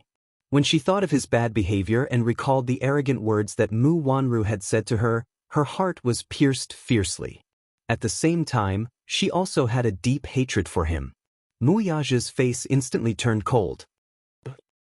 Don't touch me. Yun Shishir kept keeping a distance from him, but in her heart, she was determined to draw a line with this man from now on. As if he did not understand her words, Mu Yaja's lips stiffened and he closed in on her. Don't come over. Chapter 593. Mu Yaja's eyes flashed with malice, and his face turned extremely ugly. Say that again? He said, but it was a warning in disguise. He was warning her not to try to provoke him again. Yun Shishir slowly leaned her back against the guardrail. With a creaking sound, the guardrail made an ear-piercing sound of disrepair. She stared at Mu Yaja's every move with extreme vigilance and said coldly, I don't want you to touch me. I'm pregnant with Mu Yaja's flesh and blood. Previously, he had an ambiguous relationship with you because he thought that I couldn't give birth to a child for him and felt that you were different from other women. He was just toying with you. Now that I'm pregnant, do you think you can still shake my position? You still want to be promoted? It's undoubtedly a pipe dream. If he really has any feelings for you, then why didn't he break off the engagement with me? Why did he sleep with me while having an ambiguous relationship with you and make me pregnant with his flesh and blood? I'm the legal wife, and you're just a mistress that everyone wants to beat up. You can't see the light of day. Yun Shishir clenched her fists tightly, and her eyes were like dead ashes. Mu Yaja suddenly glared at her, his handsome eyes scarlet, and his voice was as cold as ice. You don't want me to touch you? Yun Shishir, I'll give you a chance. Take back those words and walk in front of me. Looking at her constantly retreating footsteps, his heart became more and more furious. If you don't want me to touch you, then who do you want to touch you? Gu Xingzi? What does this have to do with Gu Xingzi? Yun Shishir felt that he was a little unreasonable. You still dare to mention him? Mu Yaja heard her mention his name, and his anger was uncontrollable. He thought about how he had booked a plane ticket to fly back overnight and rushed to the set to see the two of them hugging and kissing. Even if he knew that it was just an act, he was still hopelessly jealous. Yun Shishir widened her eyes in disbelief. She felt that this man was really inexplicable. He was the one who implicated Gu Xingzi first. Mu Yaja's eyes were bloodshot as he gritted his teeth and said, "If you keep talking about him, believe it or not, I will tear him apart and make him disappear." Yun Shishir said angrily, "How dare you?" Mu Yaja gloomily glared at her. Seeing that she still dared to protect this man, his eyes were so red that it looked like blood was about to drip out. "Do you think I wouldn't dare?" The fury in his eyes frightened her. Yun Shishir looked at his bleeding fist. Just now, he had punched through the blackboard and was badly mutilated by the wooden thorns. However, at this moment, he seemed to be unaware of the pain from his wound and only stared at her coldly. He was like a wild beast looking for food, and his entire body was filled with the aura of a tiger eyeing its prey. She couldn't help but take a step back, but she heard a painful groan coming from the guardrail behind her. The guardrail on the mountain road had been attacked by heavy rain a while ago, and it had been exposed to the scorching sun for a long time. It had been in disrepair for a long time, and when she moved a little too far, she could hear the guardrail breaking from the depths. Yun Shishir was in a huge panic and didn't notice it. However, Mu Yaja sensed the danger behind her and a trace of fear flashed in the depths of his handsome eyes. He shouted, "Stupid woman, are you looking for death? Come here." Yun Shishir was frightened by his angry voice and her body trembled again. The gravel under her feet rolled down the mountain because of her actions. Crackle. Chapter 594. Yun Shishir suddenly realized the danger she was in. She turned her eyes slightly and saw an endless cliff. The guardrail she was leaning on kept making cracking sounds as if it was on the verge of collapsing. Her heart skipped a beat at once. Humans were instinctively afraid of heights, and her legs couldn't help but feel weak. Mu Yaja stared at her movements, afraid that she would fall down the cliff with the broken guardrail if she was careless. At that moment, he felt a chill in his heart. He had been driving on the mountain road. No matter how fast the car was, he was confident in his driving skills. But now, he felt panic in his heart. It was a panic that he had never felt before. A chill ran down his spine. He stared at her nervously and reached out to her. "Come here. Don't move back anymore." If she fell, she would really be smashed to pieces. Yun Shishir immediately said, "Don't come over. I won't go over unless you calm down first." Mu Yaja stared at her and said in a cold voice, "Stupid woman, are you threatening me?" "I'm not threatening you. Look at you now. I'm afraid that I'll be crushed by you before I fall off the cliff." Mu Yaja gritted his teeth and said, "If I could, I'd crush you right now." Yun Shishir trembled and sneered, "Then I'd rather jump down than be crushed to death by you." "You dare?" Mu Yaja roared. Yun Shishir bit her lips. "Do you think I don't dare?" Mu Yaja clenched his fists so tightly that his knuckles creaked eerily. It was as if he was trying to restrain himself. "All right, I'll calm down." Even if he knew that this woman was threatening him. Yun Shishir looked at the redness in his eyes and suddenly bit her lips. In the end, she forced herself to calm down and said calmly, "Mu Yaja, promise me something." "What's the condition?" Mu Yaja asked, but his eyes were fixed on her feet. He was prepared for the moment she was in danger of falling off the cliff and was silently calculating the distance between him and her. "Let's not be in contact anymore." Yun Shishir gritted her teeth and tried to suppress the sourness and pain in her heart. "Let me go?" "Let you go." Mu Yaja held his breath and then his eyes turned cold. "What do you mean?" "You give me freedom, and I'll give you freedom. We won't interfere with each other. Isn't that good?"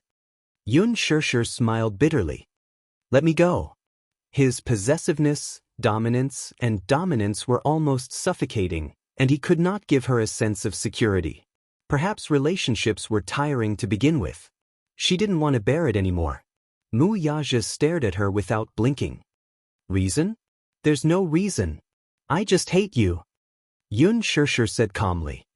I hate your dominance, I hate your arrogance, and I hate your self-assertion even more. My life has never been peaceful since I met you. Isn't that reason enough? Mu Yaja stared at her. The emotions in his eyes changed rapidly, but they were unfathomable. Suddenly, 3 words were forced out from between his lips. I agree. Chapter 595. Yun Shirshir slowly straightened her body and walked towards Mu Yaja. However, when she was halfway there, she saw Mu Yaja suddenly rushing towards her. He grabbed her wrist and pulled her into his embrace. It was a terrifying force. Yun Shirshir could see the uncharacteristic panic on his tense and handsome face. Was he worried about her? Was he afraid that she would really fall off the cliff? There was no time for her to react. Under the huge inertia, the 2 of them fell onto the hood of the sports car. Yun Shirshir groaned in pain. When she opened her eyes, Mu Yaja flipped her over and pinned her under his body. His tall figure almost blocked out the moonlight. A handsome face that was filled with anger came into view. Now that she had fallen into his hands again, the anger that he had been suppressing suddenly exploded without restraint. Mu Yaja angrily grabbed her chin and buried his face in her neck. He bit her and wanted to sink his teeth into her bones. Numbness and pain spread throughout her limbs. Yun Shirshir frowned, but she heard Mu Yaja's deep and cold voice. Don't interfere with each other? Yun Shirshir, who gave you the right to make your own decisions? Let me tell you, this is impossible. She was stunned. Mu Yaja looked up and held the back of her neck with one hand, forcing her to look at his face. Listen to me clearly. It's your business whether you want me or not. It's my business whether I want you or not. You have no right to interfere. Yun Shirshir was so angry that she was at a loss for words. I want you for sure. Mu Yaja glared at her.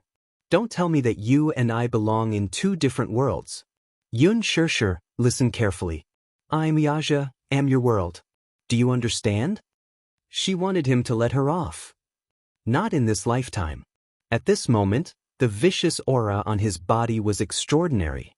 His fingers that were pinching her chin were filled with strength, as if he wanted to ruthlessly crush her bones.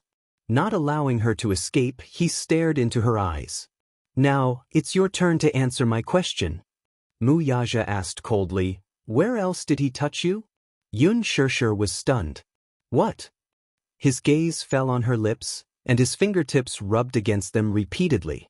Other than here, where else did he touch you? Speak. Yun Shirshir suddenly realized that he was asking her where else Gu Xingze had touched her. You won't let me touch you, but you let him touch you? What was he saying? Yun Shirshir flew into a rage out of humiliation. He didn't touch me. I saw it all. You're lying? Mu Yaja looked at her lips that were as red as blood because of his ravaging, and his eyes were filled with anger. He touched you here. That's work, okay? Don't use work as an excuse. Speak, where else did he touch you? Mu Yaja lifted a strand of her hair, and a fragrant scent wafted over. He questioned, did he touch you here? Yun Shirshir shook her head, and her eyes were filled with shock. She was frightened by the man's almost paranoid possessiveness. What about here? His fingertips caressed her soft waist. Yun Shirshir still shook her head. Mu Yaja, that's enough. Not enough. Mu Yaja reached his hand under her skirt, searching for her whereabouts. His cold fingertips and his touch made her shudder. Yun Shirshir, do you know? Chapter 596. Needless to say, Mu Yaja had always been arrogant and would not tolerate any trespass on his territory. There was no doubt that he, too, regarded her as his territory's property. Hence, he gave Lin Fengtian an ultimatum. He forbade Yun Shirshir from touching any member of the opposite sex in the production team, even if it was necessary for work. He was serious, he was not joking. Previously, when he flew straight to London for the acquisition project and left the country for half a month, he did think of bringing her with him. However, he knew that with Yun Shirshir's character, She would not leave you behind to follow him overseas. He did not say anything either. He had always respected her to the greatest extent. During the 10-odd days abroad, other than being busy with the acquisition project, he had been thinking about her all the time. He missed her crazily. It was as if he had gone mad. He had always been as arrogant as a king, never allowing himself to lower his head or compromise with anyone. He also did not allow himself to be restrained in any way. Alas, he seemed to have lost. He was actually crazy about a woman? It was unbelievable. He even had a trace of suspicion. Could it be that this woman had cast some kind of bewitching spell on him? Otherwise, why would he only want her? In the past, he did not care about marriage at all. Marriage was a grave? He did not think so. Marriage, to him, was not essential. It was just a way to tie up benefits in the Vanity Fair. For a wealthy family like the Mu family, it was beneath them to tie them down with marriage. However, his marriage was not up to him to decide. He would marry whoever Mu Sheng liked. It didn't matter who his wife was. The marriage contract didn't mean anything to him at all. She seemed to want a family, though. During the few days in London, he seriously considered it. Since she liked him, she wanted a stable family. Did she not always want a family? Then he would give her a family, so that she would not be homeless and have no one to rely on. He did not care whether she liked him or not. He did not care whether she wanted him or not. He wanted to add Mu Yaja's name to her life, stroke by stroke. He had always been an extremely stubborn man. He was in the past and even more so now. Either he did not want her, or he did not care. Or he wanted her forever. The woman that he had set his mind on, no one, no matter what, could erase this person from his obsession. What did she do, though? She blacklisted his number. He thought that something had happened to her, so he rushed back to the country anxiously. When he entered the set, he saw this scene. He saw this woman holding another man and kissing him with a gentleness he had never seen before. From his angle, he could see the love and unconcealable love on her face. At that moment, his anger began to build up.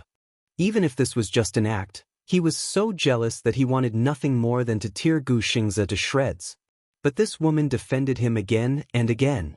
She even disregarded the danger and stood in front of this man. What about him? Indifference, rejection, resistance, and even hysterically told him not to touch her. Very well, very well. Mu Yaja stared intently at her face, his eyes flashing with coldness. Yun Shirshir stared at him in shock. Her back was pressed against the hot hood of the car. The scorching sensation was similar to Mu Yaja's anger at this moment. Chapter 597. When they returned to the villa, Mu Yaja carried Yun Shirshir up expressionlessly. She struggled in his arms, but she couldn't resist at all. His arms were so strong and steady. Just the fact that he could smash through a blackboard with a single punch was enough to prove his strength. She raised her head, but could only see his proud jawline, which was tense and frozen. Along the way, the servants kept avoiding them in fear. They had always been good at reading people's expressions. Young master didn't look good. They were afraid that they wouldn't be able to avoid him in time and would be implicated. Mu Yaja carried her into the bathroom in the master bedroom and placed her in the bathtub. Yun Shirshir's body was quickly submerged in the warm water. The bathtub was huge. It was 1 meter deep, 3 meters wide, and 5 meters long. Its capacity was shockingly large. Her body had just been thrown into the water, and the water quickly covered her head. Her body quickly sank into the water droplets. The warm water suddenly flowed into her nose, lips, and teeth. Yun Shirshir was caught off guard and choked on a mouthful of water. When she struggled to surface, Mu Yaja stood in front of the bathtub and sized her up expressionlessly. She was still wearing the set's clothes. She was wearing a middle school student uniform with a white shirt and an aqua blue pleated skirt. Her clothes were wet from the water and clung tightly to her body, ironing the curves of her exquisite body. Her white shirt was soaked in water, and her underwear could be vaguely seen. Her beautiful body was exposed to the air. But at this moment, she looked a little disheveled. Yun Shirshir stood there helplessly. Her face was half angry and half aggrieved. Her misty eyes glared at him angrily. Mu Yaja's heart ached a little. He couldn't help but want to pull her into his arms. His handsome eyes swept over her, landing on her two jade-like collarbones, her bright white skin, and her pair of jade-like legs. His eyes heated up. But when he thought of that dazzling scene, when he thought of her lips, wrists, and body that Gu Xingze had touched, the thought of her being tainted by another man. He couldn't control his anger, and his sharp gaze was like a sword that wanted to pierce through her body. He then said, "Wash it clean. Wash away all the places where that man touched you." With that, he slammed the door and left. Yun Shirshir stared blankly at his back as he slammed the door and left. Bang! The violent slamming of the door seemed to shake the entire bathroom. His icy cold gaze just now had undoubtedly pierced her. Did he think she was dirty? Was he complaining that she had been touched by someone else? But nothing had happened between her and Gu Xingze. He asked her to wash herself clean, but what about him? Could he clean every inch of his body that Mu Wanru had touched? Since he wanted her to be clean, fine, then she would do as he wished. Mu Yaja walked to the bar counter and opened a bottle of Lafite. He took a sip of the fragrant wine. He forced himself not to think about it, but he still couldn't control his emotions. Bang! He smashed the wine glass on the floor. It was as if he could only vent his anger by doing so. But it didn't seem to be enough to vent his anger. He waved his hand and swept a row of classic red wine on the table onto the floor, making a mess. Immediately, a servant came forward in fear and cleaned up the wreckage on the floor. Mu Yaja sat on the sofa for a full hour, but he didn't see her come out of the bathroom. Chapter 598. The moment he opened the door, he saw Yun Shirshir completely submerged in the bathtub. The bathtub was filled with foam, and her body was wrapped in a thick layer of foam. He felt as though a huge burden had been lifted off his shoulders. However, he immediately clenched his jaw and walked over with a heavy expression.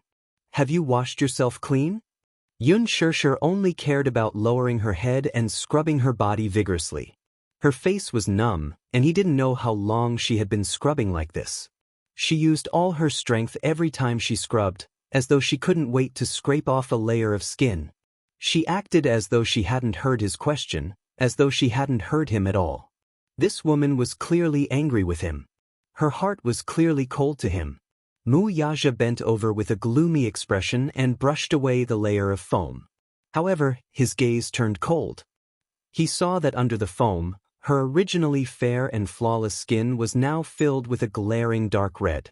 However, it was as if she didn't feel any pain as she continued to scrub. Some of the especially tender areas actually started to bleed under her vigorous scrubbing. Damn it! What was she doing? Why was she scrubbing so hard? Didn't she feel pain? Her skin was so damn tender. Usually, he would be able to leave a red mark with just a gentle pinch, and it wouldn't dissipate for a long time. Even he couldn't bear to ravage her skin like this. What was she doing? Abusing herself? Using this as an excuse to provoke him? Taking revenge on him? Mu Yaja's heart ached. His heart ached so much that he wanted to snatch the bath towel from her hand. He was furious. "Are you crazy?" However, Yun Shirshir suddenly dodged. Then, she turned to look at him with a cold expression. Her lips curled into a cold arc. "What did I do wrong again?" Mu Yaja furrowed his brows. However, he saw her fling the bath towel covered in foam onto him. The flying foam splattered onto his tense and gloomy face. Yun Shirshir glared at him with bloodshot eyes. "Didn't you want me to wash myself clean? What did I do wrong? I know you think I'm dirty. You're washing, but I'm washing as hard as I can. You figure it out." Mu Yaja grabbed her wrist and scolded, "I didn't let you abuse yourself like this." Yun Shirshir smiled eerily. "I'm not abusing myself. It's just that if I don't wash myself like this, how can I wash myself clean?" Her words were getting more and more infuriating.